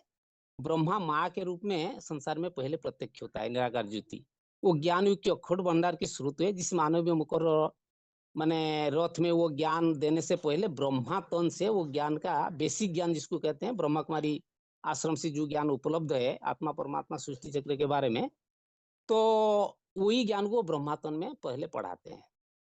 तो फिर जिसको हमको गायन है ना, तुम्हें वो माताश्च पिताश्च तुम्हें वो, तो गायन और मान्यता इस आधार पर फैलता है संसार में कि वो ब्रह्मातन से जो बेसिक ज्ञान देते हैं, बेसिक ज्ञान के आधार पर हमको ये पता चलता है कि माने भगवान का माने प्रारूप के बारे में, प्रकृष्ट रूप जो है पिता का माता का रूप है वो पता चलता है। फिर पिता के रूप में आगे विस्थापित होता है वो ज्ञान, जैसे कि हम गहराई से उस ज्ञान को पठन करते हैं तब उनका महत्व प्रतिपादित होता है। जैसे कि दुनिया में उनका गायन है, मैंने हर धर्म में शॉर्ट में बता रहा हूँ थोड़ा, कि अखुट भंडार का श्रुत मानवीय मुखरतन में जैसे शंकर महादेव है, महाभारत प्रसिद्ध अर्जुन प्रजापिता ब्रह्मा, विश्व धर्म में एडम आदम आदिनाथ यहोवा अग्निदेव वगैरह वगैरह, समग्र विश्व धर्म में जो मान्यता स्वीकार है। तो जब वो एक व्यापी बनते हैं तब सृष्टि का निर्माण होता है। इसको भी कहा जाता है रामायण में, सौगुणे अगुणे नहीं कुछ भेदा, उभय हरे भव संभव खेदा। तो अब जिस 32 गुण वाला चित्र दिखाया गया निराकार स्टेज की स्वरूप की, उसको हम शिव बाबा कहते हैं। वो कैसे साकार शिव बाबा बनता है ना, शिव सुप्रीम स्वरूप पहले आके जिस मानवीय रथ का एक व्यापी स्वरूप का जगत में प्रत्यक्ष होते हैं, जिसको बताया तेसाम एवं अनुकंपार्थम अहम अज्ञान अजमम तम नाशयामि आत्मभावस्त ज्ञान दीपने भास्वता। शिव ही ज्ञान का प्रकाश का भंडार है। वो जिस मानवीय तन में आता है तो पहले उसके अंदर अज्ञानता रूपी अंधकार को नाश करके ज्ञान का दीपक को जगाते हैं, अज्ञानता रूपी वैषम्य को दूर कर देते हैं। तो ज्ञान का प्रकाश से वो आत्मा संपूर्ण जड़ जंगम सृष्टि का रूपरेखा को समझ जाती है, मतलब सुदर्शन चक्र उसके अंदर फिरती है। और अज्ञान माने अपना पाठ को ज्ञान की सुदर्शन से वो समझ में आता है उसको, तो पुरुषार्थ करके शिव समान बन जाता है। शिव का अखंड ज्ञान युग की शक्ति को धारण करके समग्र विश्व धर्म में हीरू पारधारी, माने जिसको बाबा आडम आदिनाथ तुमादिदेव पुरुष पुराण तुमस्य विश्वस्य परम निधानम शंकर महादेव सनत कुमार यहोवा अग्निदेव के रूप में संसार में प्रत्येक होता है। सबका आदि अनादि देव बनकर विश्व मानव जाति का साकार मानव पिता जगत गुरु विश्वनाथ का टाइटल धारण कर लेता है। शिव का मुकर्रर रथ महादेव शंकर सनत कुमार युगीश्वरी ही है। शिव शंकर भोलेनाथ, जिस कारण शिव का नाम शंकर के साथ जुड़ा जाता है। और मान्यता और सृष्टि के स्थापना पालना बिना जिस श्रेष्ठ दिव्य कार्य का माने प्रसारण महादेव शंकर से ही चलता है। हर विश्व धर्म की हर जाति इसी माने इस साकार्य मानवीय नाम की यादगार बनती है महादेव शंकर की। जहां जहां विश्व भर में पत्नताती भूखनन हुई, हर जगह माने खुदाई से महादेव मूर्ति जो अव्यक्त मूर्ति प्लस आपका ये नटराज मूर्ति की मिली है। परंतु मानव इस राज को कोई नहीं जानती, जो कि भगवान बाप वही शंकर महादेव की समुद्र मंथन की अमृत गाथा भी सुनाते हैं। तो अमर ईश्वरीय ज्ञान मुरली माने से ये माने स्वर्ग स्थापन होती है और नारकीय और तामसी सृष्टि विषय विकारी दुनिया को भयंकर रौद्र रूप से विनाश करते हैं, क्योंकि वो माने तीन लोक का स्वामी बनता है। उत्तम पुरुष तो अन्य परमात्मा इति उदाहत ये लोकत्रय विश्व विवर्त अव्ययचर, माना जिस रथ को भगवान ने आकर लिया वो तीन लोक का महान शासक विश्वनाथ जगन्नाथ स्वरूप में कार्य करके माने गड़ी जुवान गड़ी जो ट्रूथ का वो प्रमाण करते हैं। जो कहावत है कि साकार महादेव सनत कुमार सिर्फ बिंदु बिंदु आत्माओं का बाप को गौड़ी जुआन हम नहीं कह गए कह सकते हैं, क्योंकि ज्ञान युग का सत्य का जो अखूट भंडार होते हैं वो जब तक सृष्टि रंग में जब पार्ट प्ले नहीं करेगा तब साबित नहीं हो सकता। इसलिए गीता में क्या बोला, इदम शरीरम कौनते हो क्षेत्रमित्य अविद्यते यतोद्वेति तम परम क्षेत्रज्ञ तद्विति। ये प्रहलासुर को भी वही बात इंडिकेशन किया, धर्म क्षेत्र कुरुक्षेत्र समवेता यूज सब माने क्षेत्रज्ञ भी माम विधि सर्व क्षेत्र भारत क्षेत्र क्षेत्र ज्ञ ज्ञानम यत ज्ञान मत मम, मतलब 23 तत्व वाली साधारण मनुष्य तन की तरह भगवान जी साधारण मानवीय तन का आधार लिया, साधारण होते हुए भी असाधारण प्रतिभा का धुरी बना। तो उसी को मैंने 13 अध्याय में विस्तृत जानकारी दी हुई है कि क्षेत्र और क्षेत्रज्ञ दोनों के बारे में जो जान लिया समझ लिया तो उससे बड़ा श्रेष्ठ दिव्य अनोखा ज्ञान इस संसार में कहीं ना है ना होगा। बाकी सब भौतिक ज्ञान है, सब डगली पढ़ाई है, कुत्ता कुतरी जिसे बनाने वाले। एक ईश्वर बाप आके जो ज्ञान रस का, अमृत रस, स्वर्गीय रस, वैकुंठ का पद दिलाते हैं, तो बाप की पहचान ईश्वरीय पढ़ाई का सबसे बड़ा दिव्य सौभाग्य की बात है। सिर्फ निराकार की पहचान कोई पहचान नहीं है, क्योंकि उसमें तो बहुत क्लेशे, क्लेशु अधिकतर तेषाम अव्यक्त असतम चतताम, अव्यक्त स्थिति में पहुंचना बड़ा डिफिकल्ट होता है। वो कार्य करना संभव नहीं है, उससे प्राप्ति भी नहीं होती है, वो चरित्रवान भी नहीं बनते। इसलिए बाप जिस साकार मुकरतन में प्रवेश करते हैं तो उससे चित्र से चरित्र बनती है। तो वो साकार तन 2:16 में जो बताया, नासतु विदते भावन अभाव विदते सतु, ये सृष्टि पर सदा कायम है। जो सत्य शिव का अखुट ज्ञान युग का ऊर्जा सृष्टि में अंत तक कायम रहता है, जिसके लिए कहावत है, तेरी सत्ता के बिना पत्ता भी हिल नहीं सकता, फूल भी कभी खिल नहीं सकता। जो बिंदु बाप शिव ने अपना समस्त शक्ति ऊर्जा महादेव को दिया, तो परम धाम से सबसे नजदीक शंकर को भी दिखाया गया। निराकार बाप के साकार सु निराकार मूर्ति, जिसे 9:4 में बताया, मया तत्व इदं सर्व जगत अव्यक्त मूर्ति नामस्तानि सर्वभूतानि न चाहूं तेसु अवस्थित। जैसे सूक्ष्म बीज से माने विराट वृक्ष पैदा होती है, तैयार होती है, ऐसे साकार लिंग मूर्ति जिसे अव्यक्त मूर्ति को बताया, तो उससे सारी जड़ जंगम सृष्टि पैदा होती है, जिसे बताया सर्वभूतानि कौन्तेय प्रकृति अंतिमामिकम कल्पक्षेव पुनस्तानि कल्पादु विसृज्याम्यहम्। कल्पांत काल में सर्व प्राणी मात्र शरीर महादेव की निराकार स्टेज याद से परमात्मा भाव की प्राप्ति को ही करेंगे, याद से ही, स्मृति से ही, फिर कल्प आदि से नई सृष्टि प्रक्रिया के लिए उनको छुड़ते हैं। निराकार शिव बाप की सारी मान्यता, महिमा, कार्य, उनका आईडी प्रूफ माने महाशिवरात्रि रूपी जन्म जयंती से माने इसको हम प्रारूप को दिखा सकते हैं, प्रमाण भी करा सकते हैं। महादेव शंकर लिंग मूर्ति से कैसे वो माने महादेव शंकर ही लिंग मूर्ति है, ये बात कैसे होता है। 10:42 में जैसे बताया, अथवा बहु नेते न किम ज्ञानते न तब अर्जुन इष्टाभ्यम इदम कृतस्नम एकाशिनु स्थित जगत।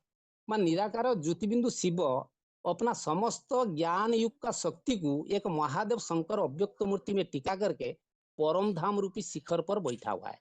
इस मूर्ति को अर्थात ज्ञान अर्थात वेद वाणी ब्रह्मा मुख से जो निकली हुई है, वो तो पत्थर का लकीर है, तो उसके आधार पर हम ये बाप को हम पहचानेंगे। तो और भी 10:20 में बताया, अहं आत्मा गुणा कैसे सर्वभूता स्वस्थित, तो अहम आदिश्च मध्यस्थ भूतानाम अंतएवश्च, मैं सर्व प्राणियों का आधार जो युगेश्वर सनत कुमार महादेव है, उसका युग का ऊर्जा मैं ही हूँ। सब प्राणियों का आदि मध्य और कल्पांत महाविनाश करता मैं ही हूँ। 10:12 में बताया क्या ना, परम धामम परम ब्रह्म परम धामम पवित्र परम भगवान पुरुष शाश्वत दिव्यम आदिदेवम अजम विभु। शाश्वत दिव्य पुरुष, अनादि दिव्य पुरुष जो है, जनो बताया कि इसको और भी एक चीज बताया कि जिसको शाश्वत दिव्य पुरुष बताया, अनादि दिव्य पुरुष है, वो जिसको नारद ने, असित ने, देवलु ने, कपिल मुनि, वेदव्यासु ने, खुद भगवान ने भी बताया कि मैं ही सारी विश्व का सर्वोच्च शासन सत्ता हूँ। कैसे बताया ना, उसके एक श्लोक था, याद नहीं आ रहा है। हाँ, महर्षि देवो तो असिलु आहुत, हाँ आहुत देवर्षि नारद तथा असित देवलु व्यास स्वयं चैव बभृषि में, इसे करके था। उसके बाद एक है, अनादि मध्यांत अनंत वीरम अनंत बाहु शशिसूर्य नेत्रम पश्यामि त्वा दीप्त हुताश वक्रतम सोते जता विश्व इदम तपतम। यहाँ तो बहुत सारे चीज दिखाया गया है कि वो अनंत वीर है, जो अमोघ वीर गायन है, बताया गया है। संसार में किसका गायन है? महादेव शंकर का ही गायन है। और बताया 11:18 में, तुम अक्षर परम वेदितव्यम तुमस्य विश्वस्य परम निधानम तुम्हें शाश्वत धर्म गुप्ता सनातनस्य तुम पुरुषों में। यहाँ भी अमोघ वीर और सत्य सनातन धर्म का संस्थापक महादेव सनत कुमार को ही बताया। बाप की पहचान से हमको प्राप्ति क्या है, तो मान्यता क्या है ना, शिव शंकर का जो अव्यक्त मूर्ति है, ज्योतिबिंदु स्वरूप ही स्वीकार किया गया है। शिव की महिमा सबसे अधिक क्यों है ना, खुदाई से सबसे ज्यादा प्रमाण मिला है। महाभारत में भी जब कुछ नहीं था उस समय एक बड़ा सा अंड स्वरूप प्रकट की बात भी दर्शाया गया ऋग्वेद में। एक सद विप्रा बहुधा वदन्ति, एक ही के ऊपर सारा संसार के भगवान का नाम जुड़ा गया है।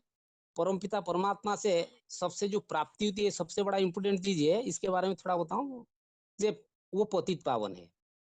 2-4 श्लोक है गीता में जिसमें स्पष्ट किया है भगवान कैसे पतित पावन है, कि जैसे कि माने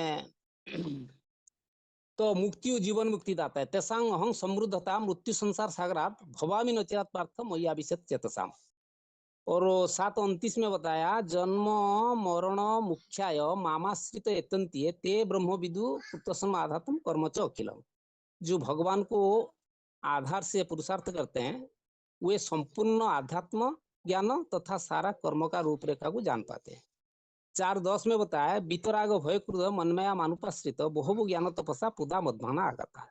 माने राग भय क्रोध से मुक्त तथा भगवान का आश्रय लेने वाले पवित्र बनकर ईश्वतमाना राजाई प्राप्ति करते हैं। 10:3 में बताया योमा अजम अनादिम च व्यति लुको महेश्वर सर्व पाप प्रमुचते। एक मिनट रुको। ओम शांति बहन जी, ये थोड़ा बच्चे परेशान कर दिया, आज ढंग से नहीं उपस्थापन कर पाया। ओम शांति। ठीक।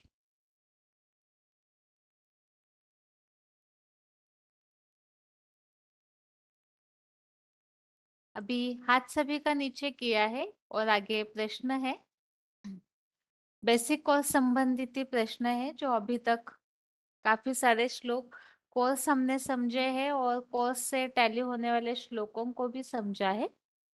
तो इसमें से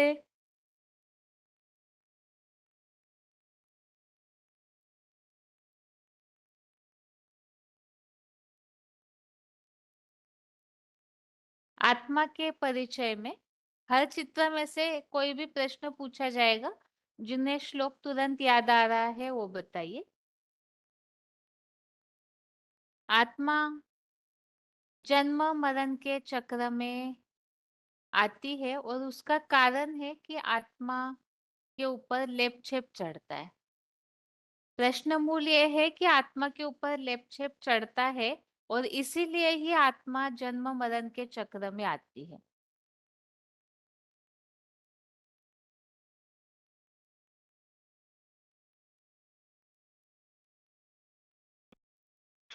बताइए हेलो। कौन सा? हाँ जी। हाँ देखिए, ये 13 अध्याय का 21 नंबर श्लोक में बताया कि प्रकृति पुरुषस्थो ही सर्व प्रकृति जान गुणन कारण गुण संगस्य सप्ताह जोनि जन्म से। और ये 15 का जो 9 नंबर श्लोक में तो बताया चतुष्पष्टनम च रसनम घ्राणम एवं च अधिष्ठाय मनश्चाय विषयानुपसेवते। माना आत्मा विषय भोग का सेवन करते हुए उसके ऊपर लेप छेप चढ़ता है और प्रकृति के 3 गुणों को माना भोगने के कारण वो जन्म मरण चक्र में आता है। ठीक है, आगे। स्पर्शनम च रसनम घ्राणम एव च विषय इंद्रियाणि दशकम च श्रोतम चक्षु स्पर्शनम च रसनम घ्राणम एव च। अच्छा, तब तक आगे बताइए। हाँ जी। प्रकृति स्तोहि भुंक्ते कारणं गुणसंगः प्रकृति स्तोहि भुंक्ते।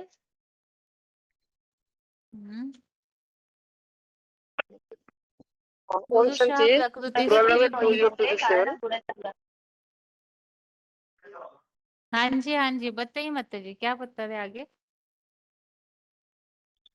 पुरुषः प्रकृति स्तोई भुंक्ते प्रकृति जान गुणन। बताइए आगे। प्रकृति स्तोहि कारणं गुणसंगः अस्य सदसद्यं जन्म। ठीक है, एक्यूरेट नहीं हुआ, बताइए 20267। हाँ, इसमें 13 जगह जो 20 से और 31 को लागू होता है। तो अभी मात्रा में बताइए कि प्रभु से भक्ति प्रकृति ज्ञान गुणन। और जो 15 जगह 10 श्लोक है उत्तम सखी स्पर्शन च रसनम घ्राणम एव च तो भाई 5 से जो होता है आवाज नहीं आ रहा है आपका। प्रकृति समवाय निबद्धन से महाभाव देह देह मध्यम। सो 17 तम गुण 3 के आधार पर जो अविनाशी आत्मा को देह में मान लेता है, तो जो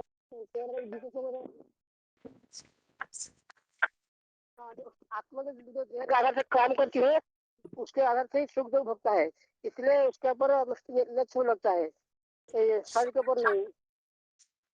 ठीक है, आगे वीना पटेल जिनका नाम लिखा है, बताइए। श्रोत्रम चक्षुस्पर्शनं च रसनं घ्राणमेव च अधिष्ठाय मनश्चाय विषयानुपसेवते। अच्छा, नारायणपुर के माता जी, आपको याद आया क्या? अधिष्ठाय मनश्चयं विषयम् उपसेवते। श्रोतं चक्षुस्पर्शनं च रसनं घ्राणमेव च अधिष्ठाय मनश्चयन विषय उपसेवते और पुरुष प्रकृतिस्थ ही भुंक्ते प्रकृति ज्ञान गुणान कारणम गुण संगस्त सदा सज्जने जन्मसु कार्य कारण कर्तृत्व हेतु प्रकृति उच्यते पुरुष सुख दुख नाम हेतु उच्यते। हाँ दीदी दीदी पुरुषः प्रकृतिस्थो हि भुंक्ते प्रकृति ज्ञान गुणान कारणम गुण संगः अस्य सद सदयोनि जन्मसु। एक ही बताएंगे। ठीक है।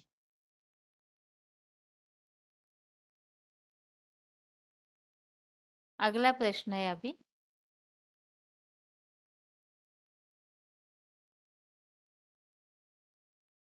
सृष्टि चक्र। सृष्टि चक्र से टैली होने वाले कोई भी श्लोक बताइए जो आपको याद है। सृष्टि चक्र में काफी सारी बातें आती है, तो कोई भी प्रसंग के लिए टैली होने वाला कोई भी श्लोक आप बता सकते हैं जो आपको याद है। दीदी बोला है अव्यक्तादीनि भूतानि व्यक्त मध्यानि भारत अव्यक्त निधनाम तत्र का परिदेवना। बताइए बताइए, आगे फोन अनम्यूट है। हाँ, ओम शांति।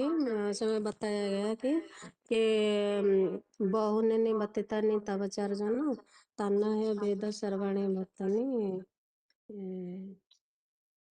ये है अर्जुन। ये असंख्य कल्प में असंख्य जन्म तेरा और मेरा हो चुका है, लेकिन तुम उसको भूल चुके हो और मैं त्रिकालदर्शी होने का कारण मेरे को सब याद है। ठीक है, आगे बताइए। 23,288 माता जी। दीदी अव्यक्तादीनि भूतानि अव्यक्त मध्यानि भारत अव्यक्तादीनि अव्यक्तादीनि एव तत्र का परिदेवना। इके भी देवी वसासी जनरानी जथा व्यय निवीनी करारती नरो प्राणी श्री रानी विहाय जनरानी अन्यानी स्याती नवानी दही। आत्मा श्री रूपी वस्त्र धारण करके यहाँ पाठ बजाती है। सृष्टि चक्र में किस हिसाब से बता रहे इसको? कि आत्मा जब ऊपर से आती है तो यहाँ शरीर धारण करके पाठ बजाती है। ठीक है, भोपाल जी ओम शांति। अव्यक्तात् व्यक्त सर्वप्रवृत्ति है राग में रात्रि यंत्र प्रियंते तत्रेव अव्यक्त संगी और सर्वभूतानि कोन्ते प्रकृतियांति मामिकं कर्मचक्नस्तानि कर्मपद विसंगति। ओम शांति। आगे बताइए। हाँ जी। हाँ 4718 ये प्रकृति क्रियमाणानि गुण कर्माणि सर्वशः अहंकार विमूढ़ात्मा कर्ता इति मन्यते। इसमें बताया गया है कि ये 5000 साल का ड्रामा हुबहू रिपीट होता है। ये सृष्टि चक्र से कनेक्टेड श्लोक है। ओम शांति। आगे बताइए, अगला फोन अनम्यूट है। बहुनी में व्यतीतानि लगेगा कि हाँ जी। ये प्रकृति बहुनी में व्यतीतानि चौथे अध्याय का श्लोक लगेगा क्या इसके लिए सृष्टि चक्र में? हाँ जी। अर्जुन तू मैं तेरे अनेक जन्मों को जानता हूँ, तू नहीं जानता, मैं जानता हूँ। तो त्रिकालदर्शी का इसको लग सकता है क्या, वो पूछ रहा हूँ। बहुने में व्यतीतानि, इसमें आत्मा जन्म मरण के चक्र हाँ, में हाँ। आती है, लेकिन वो भूल जाते हैं चक्र में आते आते। ठीक हाँ, है, हाँ, आगे उसके लिए लगेगा बताइए। वो, इसके हाँ लिए जी, आगे बताइए। अगला फोन अनम्यूट है। हाँ दीदी, प्रकृति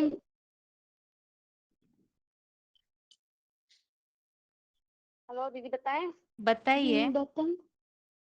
हाँ तो के बारे है दीदी, इसमें ये सृष्टि चक्र के बारे में बता सकते हैं। न तो मैं जातु नासम न तो मैं जना। ये सारे आत्मा के श्लोक है, आत्मा के। सृष्टि चक्र मतलब 4 युगों की बातों के लिए, जिसमें सतयुग के लिए क्या बता सकते हैं, त्रेता के लिए ऐसे कुछ बताइए। 8 का 17 दीदी बताएं, ये चल सकता है? श्लोक बताइए। श्लोक माता जी, नंबर बताने से किताब खोल के देखना पड़ेगा ना। श्लोक बताने से तो बात याद आ जाती है तुरंत।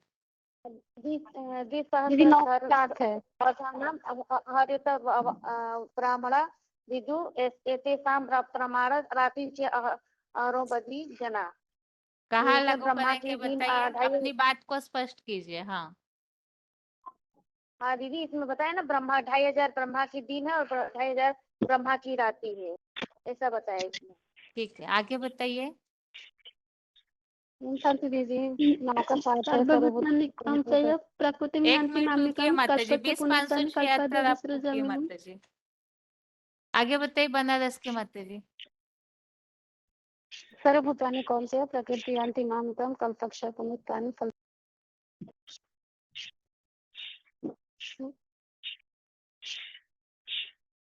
आगे बताइए दीदी और 8 भी है दीदी, प्रकृति स्वम स्वम स्वाम दीदी ये तो याद नहीं है, लेकिन ये 8 वाला भी आएगा कि संपूर्ण प्राणी समुदाय को पुनः आगे बताइए कानपुर के माता जी।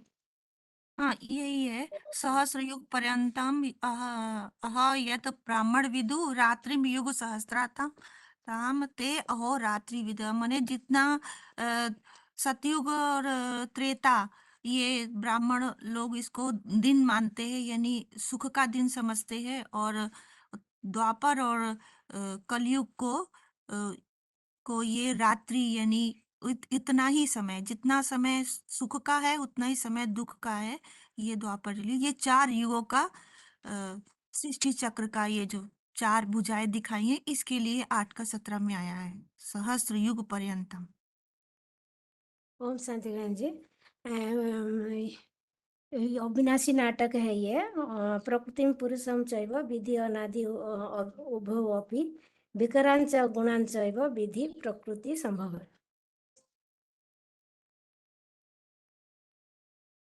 हेलो हाँ जी माता जी, आगे बताइए। अगला फोन अनम्यूट है।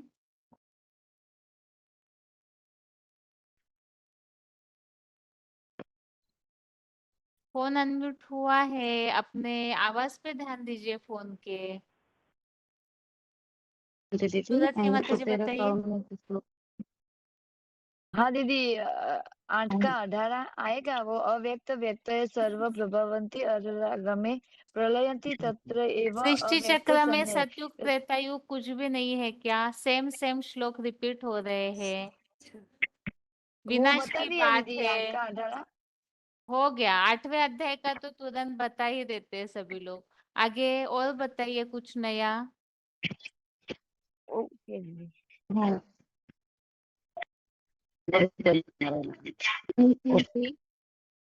दीदी वही 7वां अध्याय का 19 बहुनाम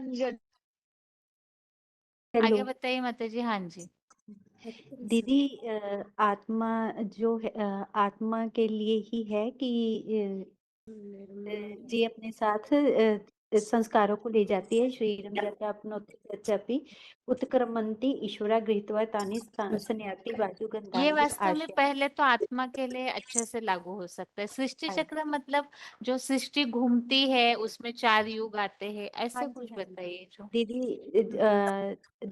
स्वर्ग और नरक इसी सृष्टि पे होते हैं। द्वाभूत सर्गे हाँ लोके ऐसे। अस्मिन् और 11 का और 14 का 18 है। ऊर्ध्वं गच्छन्ति सत्तस्था मध्यम तिष्ठन्ति रास्ता जगन्या गुण प्रीतिस्था अधो गच्छन्ति तामसा। और कल्प के बारे में आया हुआ है। सर्वभूतानि कौन्ते प्रकृति जानती मामिकाम कल्प नस्तानि कल्पादो भी जामे हम। और ठीक है आते जी, रुकिएगा रुकिएगा माता जी, बहुत सारे हाथ उठे हुए इसलिए एक एक या दो दो। ओम शांति दीदी। आगे हाँ जी दो भूत सर्गो लोके अस्मिन् हो देव गया ना, अभी तो बताया था। आगे बताइए और कुछ नया। द्विसहस्रार्धवर्षाणाम् अर्ह्यते ब्रह्मणः विदुः एतेषां प्रमाणं रात्रि ते अहोरात्रविद जनः। ठीक है 2000 वर्ष का ब्रह्मा। हाँ अच्छा आगे अगला प्रश्न अभी।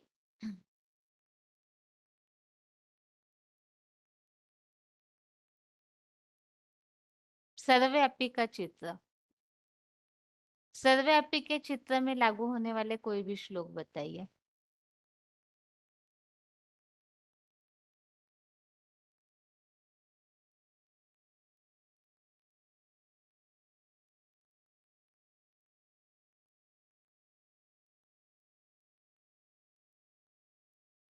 हाँ दीदी, एक तो यदा यदा हि धर्मस्य ग्लानिर्भवति भारत अभ्युत्थानमधर्मस्य तदात्मानं सृजाम्यहम्।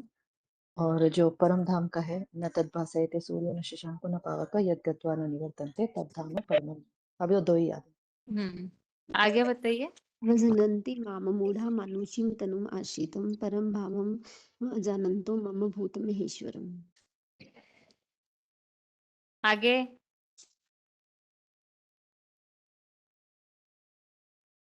बताते जाइए, फोन अनम्यूट है और भी। ओम शांति दीदी। प्रकृतिं स्वाम अवस्था विसृजामि पुनः पुनः भूत ग्रामम इमं कृतस्नम अवसम प्रत्यय वसात। क्या क्या एक किस हिसाब से बताया माता जी? मना इसमें बताया ना, मैं प्रकृति को अधीन करके आता हूँ। अजन्मा दिव्य कर्ता के लिए है ना दीदी। ठीक है माता जी, आगे बताइए। अगला हेलो फोन अनम्यूट है। हेलो। हाँ दीदी, ये हेलो ये बहन जी, चाहिए मैं सात्विक तो भाव फास्ट राजसा सूरी तामसा चाहिए मैं मत तो एवं तितान विधि न तू हमें तेसु ते मई। क्या बताया माता जी, एक बार फिर से हेलो बताइए। ये चाहिए सात्विक भाव राजसा तामसा चाहिए मत एवं तितान विधि न तू हम तेसु ते मई। ठीक है, आगे बताइए माता जी। ओम शांति हेलो बहन। मैं तो शांति बहन जी। हेलो। एक हेलो मिनट बहन जी। बालेश्वर के माता जी, भुवनेश्वर के माता जी बताइए। बोलते ही अपना रोल नंबर बताएंगे तो हम रिप्लाई में दे सकते हैं कि ये माता जी बताइए। सभी एक साथ ओम शांति करते तो रिटर्न बोलने में समझ में नहीं आता है ना किसको रिप्लाई दे। हेलो बहन जी, न तो भास्वती सूर्य न शशांक न पावक यद्गत्वा धाम परमम्। आगे बताइए माता जी। 25,631। हाँ ओम शांति बहन जी। हाँ जी। ये गीता में आया है, अद्यपिसन अव्यात्मा भूतानां ईश्वर अपिसन स्वांग अधिष्ठाय संभवामि आत्मा माया से तो कैसे लागू करेंगे ये बताइए। सर्वव्यापी के चित्र में इस श्लोक को स्पष्ट कीजिए अपने बात को। से तो अजन्मा होते मध्य प्रकृति को अधीन करके आत्मशक्ति में जन्म लेता है। वो तो सर्वव्यापी नहीं है। कैसे, समझ में नहीं आया हमें, आप क्या समझा रहे? से तो प्रकृति को अधीन करके आसुचंती ना, से तो एक व्यापी है करी आसुचंती, से तो सर्वव्यापी इस नुहे। श्लोक में एक व्यापी तो बताया नहीं है। प्रकृति को अधीन करता हूँ तो इसका मतलब जितने भी मनुष्य है उन सबकी प्रकृति को अधीन करके भगवान उनमें प्रवेश करते। ये भी तो कोई बोलेगा, क्या जवाब देंगे आप? तो बहन जी और एक श्लोक बोलेंगे। हमने जो प्रश्न पूछा उसका उत्तर दीजिए माता जी। वही प्रश्न का उत्तर। हाँ,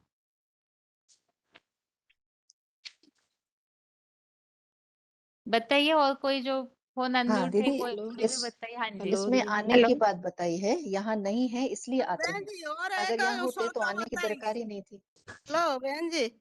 हाँ और जी। एक, हाँ, जो मांग अज अनादि च व्यतिलोक महेश्वरं असमूढ़ मतेषु सर्व पाप प्रमुच्यते। माता जी आपने उत्तर तो दिया नहीं, फिर मार्क्स कैसे दे आपको प्रश्न के, बताइए। बहन जी हमने जो वो तो रिटर्न क्रॉस प्रश्न पूछा उसका उत्तर तो स्पष्ट किया ही नहीं आपने। बहन जी वो तो हेलो ओम शांति। बताइए माता जी। 6045। हाँ, भगवान सर्वव्यापी नियति पशु अवतार रे आसी नथी। पशु अवतार में नहीं आते हैं, इसीलिए गीता में है अवजानन्ति मां मूढ़ा मानुषीं तनुम् आश्रितम् भावम् अजानन्तं मम भूत महेश्वर। आगे बताइए। हेलो। आपने पहले वालों के श्लोक के उत्तर पे ध्यान दीजिए और रिपीट ना करें तो ज्यादा अच्छा है। कुछ नया बताइए। जो पहले हो चुका है उसे रिपीट नहीं कीजिए, ये जरूर ध्यान दीजिए। हाँ जी, जो हेलो बोल रहे हैं बताइए। 11 का 4 नंबर का श्लोक है। मन से यदि ततः शक्यम मया दृष्टुमिति प्रभो योगेश्वर ततो मैं त्वं दर्शय आत्मानम अव्ययम। उसने बोला है ना, आप अपना अविनाशी विभूति में भगवान समाया हुआ नहीं है, वो उसके बच्चे हैं। ये तो कहाँ भगवान बताया है सर्वव्यापी इस है। श्लोक में? मन से यदि तत्शक्यम, इसमें तो बताया कि मुझे आपका रूप दिखाइए। तो इसमें भगवान का रूप समाया नहीं है, कैसे अपने आप से बोल दिया? नहीं, अपने आप से नहीं, फिर आपने आप अविनाशी श्लोक में विभूति रूप में बात मुझे दिखाई है। हाँ, तो इसमें सर्वव्यापी के बाद कैसे स्पष्ट हो रही, क्लियर कीजिए बात को। ये विभूति में भगवान सर्वव्यापी नहीं है ना, विभूति में जो भी दिखाए तो वो उनके बच्चे दिखाए हैं ना। इस श्लोक में ये बात जो भी कैसे गा रहे स्पष्ट हैं हो रही है, ये स्पष्ट कीजिए। हेलो हेलो हाँ दीदी, ओम जी शांति। बहन जी ओम शांति। हाँ जी, हाँ, नवोदय का 4 नंबर श्लोक है। मैं तो इदं सर्व जगत अव्यक्त मूर्तिना मस्तानि सर्वभूतानि न अचम तेषु चित्तः। रोल नंबर बताइए भाई अपना। 8395 फलीपुर। ठीक है, आगे बताइए। हाँ दीदी, ये 7 का 12 भी होगा ना, ये चैव सात्विका भाव राजसा तामसाश्चये मत व्यतीतान वो वृद्धि न बता तु दिया अहम माताजी तेषु किसी ते ने, मयि। पहले ही बता और दिया। ये पे मत परतरम नान्यम किंचिदस्ति धनंजय मयि सर्वमिदं प्रोक्तम सूत्रे मणिगणा इव। ये वाला भी है, मुझसे श्रेष्ठ कोई नहीं है। अब सब तो श्रेष्ठ नहीं है, यदि भगवान सर्वव्यापी होते हैं तो सब श्रेष्ठ होना चाहिए, इसीलिए ये भी भगवान सर्वव्यापी नहीं है, ये वाला भी। ठीक है माताजी, आगे दीदी बताइए। मया ततमिदं सर्वं जगत अव्यक्त मूर्तिना मत स्थानी सर्वभूतानि न च अहम तेषु अवस्थिता। दीदी एक ये है जन्म कर्म च में भगवान दिव्यम सर्वव्यापी नहीं न तेषु ते योगेति महि। तत्तथा। 7 को 12 है ना, ये चैव सात्विका राजस तामसा, कह रहे ये चैव सात्विका भाव राजसा तामसाश्चये।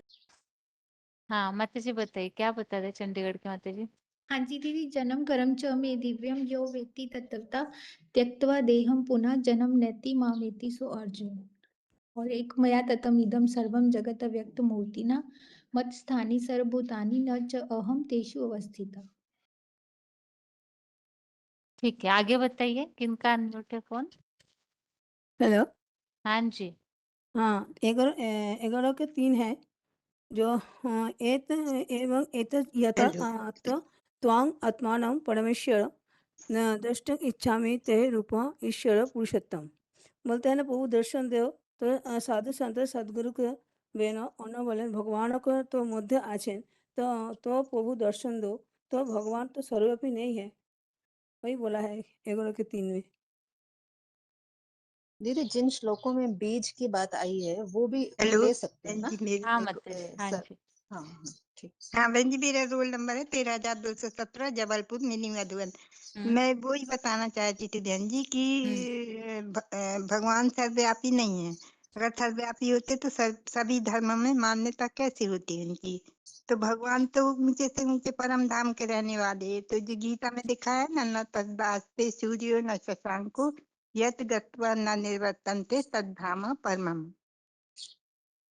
ठीक है माताजी। हाँ।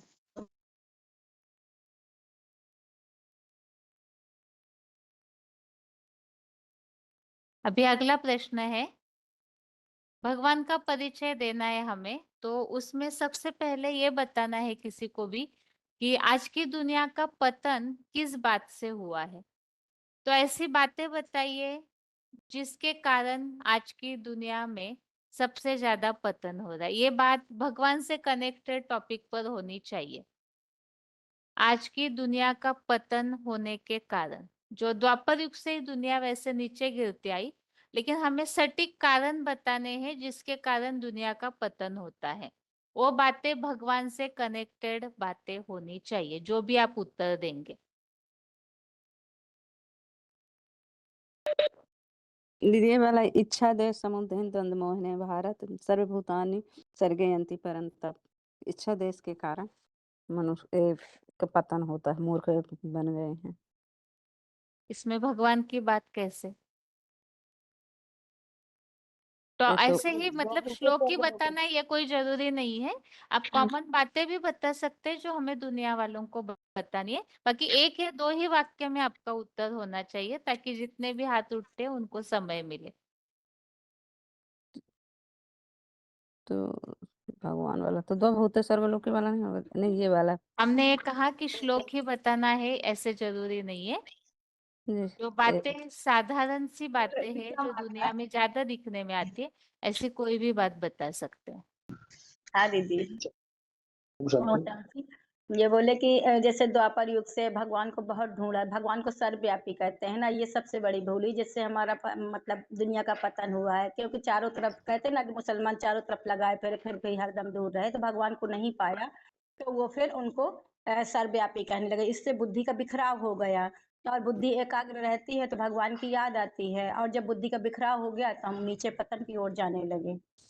और भगवान को मतलब गीता का भगवान कृष्ण नहीं है, तो गीता का भगवान कृष्ण को मान लिया। इसलिए लोग कहते हैं कि जब श्री कृष्ण भगवान 16,000 रख सकते हैं तो क्या हम 2-4 नहीं रख सकते हैं?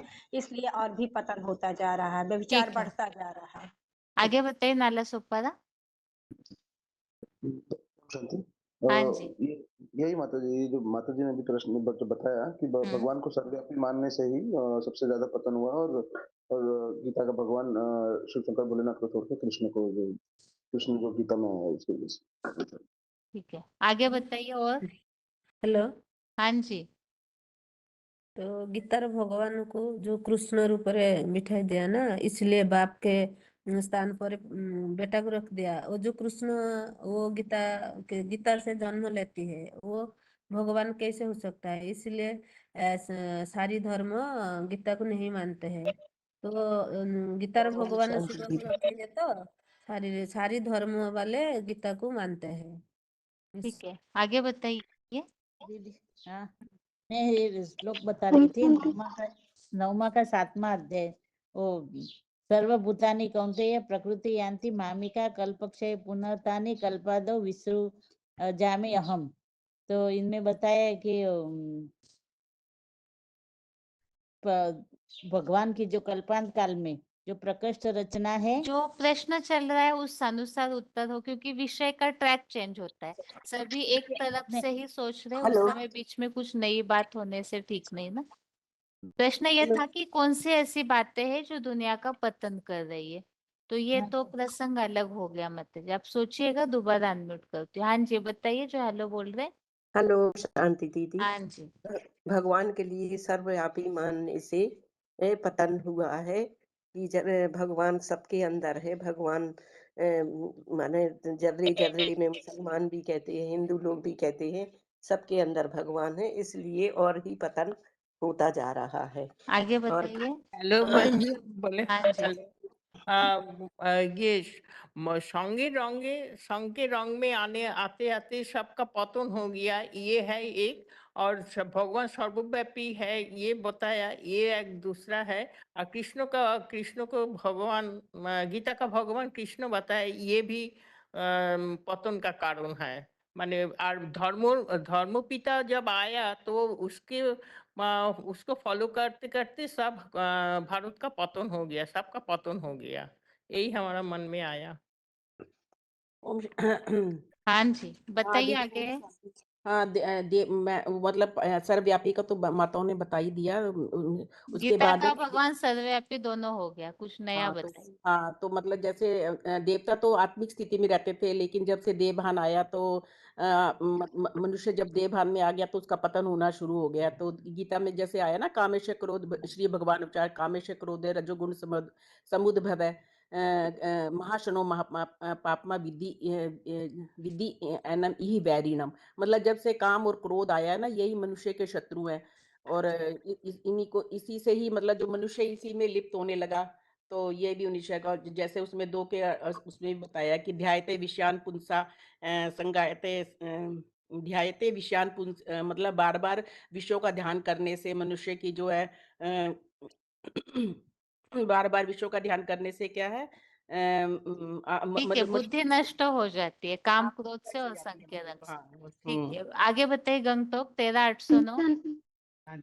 दीदी ओम शांति। इसके लिए जैसा बोलते हैं ना, व्यवसायत्मिका बुद्धि एका इह कुरुनंदन बहुशाखाई अनंता सब बुद्धयो व्यवसायी न।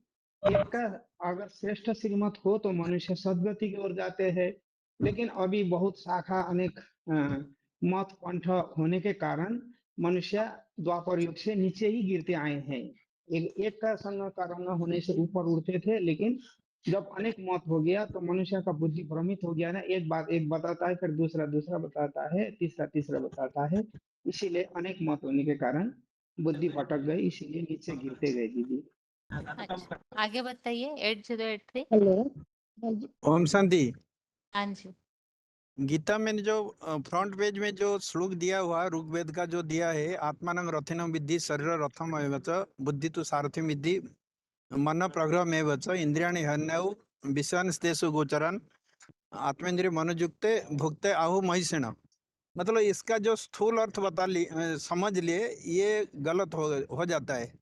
रथ कोई लकड़ी का रथ नहीं था, रथ ये शरीर को कहा जाता है। रथी मतलब शरीर को चलाने वाला जो आत्मा के लिए इंडिकेट करता है, और बुद्धि को सारथी कहा जाता है, और लगाम जो है मन को कहा जाता है, और इंद्रियों को घोड़ा कहा जाता है। तो इसका स्थूल अर्थ समझने से अर्थ में मतलब जो गलत समझ आ जाता है।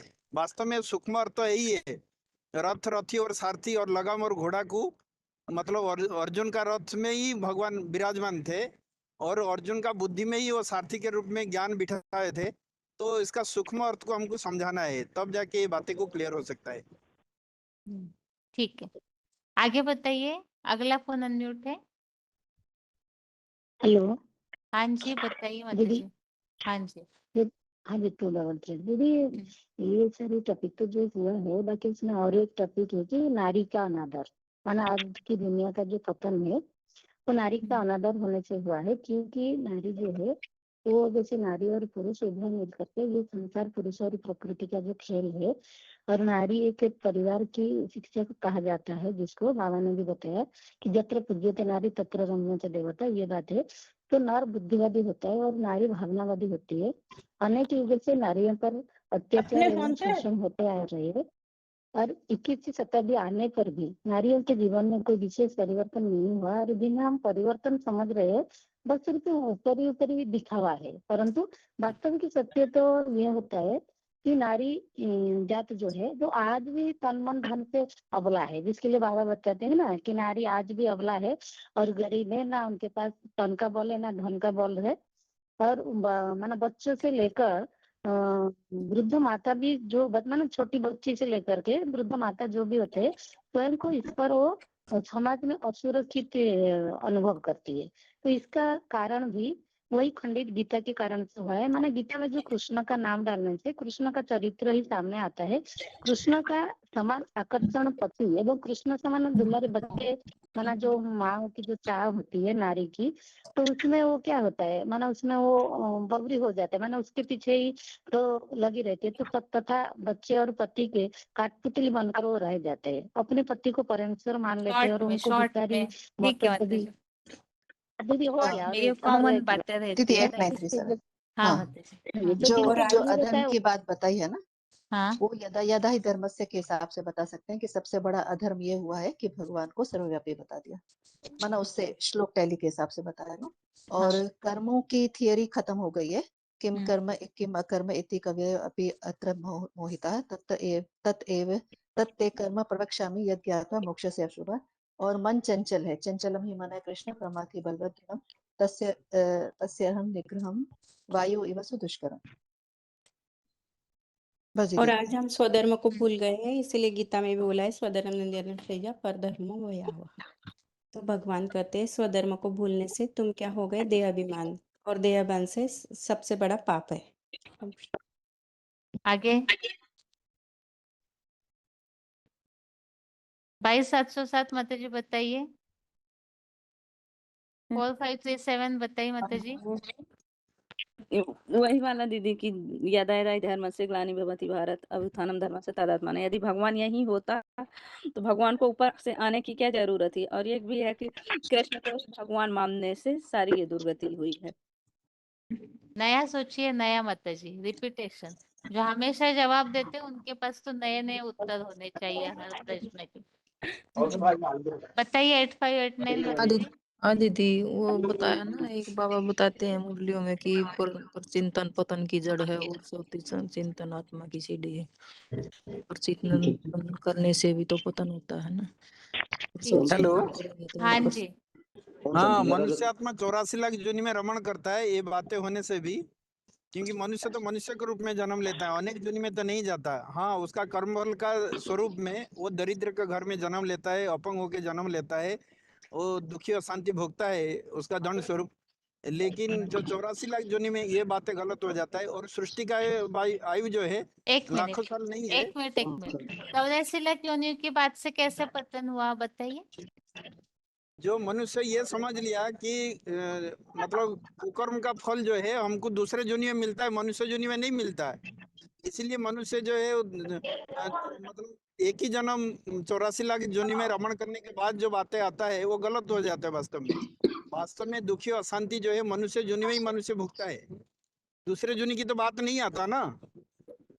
नहीं, ये ठीक है, मतलब दूसरी योनिया है ये नहीं, मनुष्य दूसरी योनि में नहीं जाता, लेकिन हाँ। इस मान्यता को मानने के कारण पतन कैसे होता है ये मतलब जो स्पष्ट मनुष्य कीजिए। जीवन दुर्लभ है वो संगम युग की बात है, ये बातें तो सिद्ध करना पड़ेगा। जो भगवान आते हैं तो आत्मा का उद्धार होता है, नहीं तो और दूसरे जन्म में आत्मा पतन में जाता है। और दीदी मनुष्य मैं मनुष्य रूप में जन्म ले रहा है, कोई दूसरे जन्म में नहीं जा रहा है, ये भी तो बताना पड़ेगा। ठीक है, हाँ माता जी दीदी बताइए। भगवान को हाँ भगवान को अनेक अवतारों में ठोक दिया, इसीलिए सर्वव्यापी वाली बात यहाँ भी आ जाती है ना। भगवान मनुष्य के रूप में अंतिम कल्प के अंत में आते हैं, तो ये बात सिद्ध करने के लिए वो बताना जरूरी है कि मनुष्य 84 लाख योनियों में मनुष्य ही नहीं जाता तो भगवान कैसे जाएंगे। तो 84 लाख योनियों वाली बात यहाँ काट सकते। जैसे ठीक जन्म है। मरण के जन्म मरण के चक्कर में आते आते खुद को ही भूल गए। जब खुद को ही भूल गए तो फिर खुदा को कैसे जाने? जब खुद को जाने तब तो खुदा को जाने। और सृष्टि दीदी आत्मा अपने मित्र शत्रु है वो मनुष्य वाली ने बता उसको सकते हैं ना, लाखों वर्ष उदरेत बता आत्मा दिया, आत्मा तो पतन इसलिए होने का इससे भी कारण। गलती है। क्या बोल रहे हैं 8083, क्या बता रहे आप? आयु जो है ओनली 5000 साल का है, जिसके एवज में 2500 साल का हिस्ट्री मिलता है और 2773 का हिस्ट्री नहीं मिलता है। लेकिन मनुष्य ने इसको लाखों वर्ष बता दिया, और कलयुग का आयु जो बताया कि 40,000 वर्ष और ही बाकी है, तो ये सब गलत हो गया। ओम शांति। हाँ जी बताइए। जैसे कि कुछ 3-4 श्लोक हैं, जैसे कि ईश्वर की विस्मृति, भगवान को भूल जाना, 16 का 18 श्लोक है, असत्य अप्रतिष्ठित जगत आप नंबर बताइए, एक ही मिनट है हमारे पास। हाँ 16 का 18 है, 9 का 10 है, 5 का 15 है, 4 का 40 है, 3 का 27 है, 6 का 16 का 18 है, 16 का 21 है, 3 का 37 है, 4 का 7 भी है।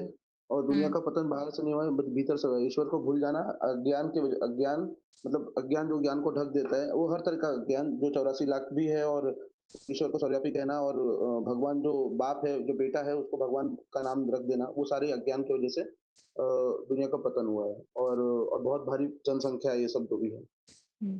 ठीक है ना जी। ओम शांति। हाँ जी, अभी टाइम हो चुका है इसलिए, लेकिन इस प्रश्न को अगले क्लास में या शाम के क्लास में तो अगले हफ्ते के क्लास में कंटिन्यू करेंगे। तब तक सोच के रखिएगा और भी मुरलियों से कुछ नई बातें ढूंढिए। आज के लिए गीता क्लास यहाँ ही पूरा करते हैं। ओम शांति।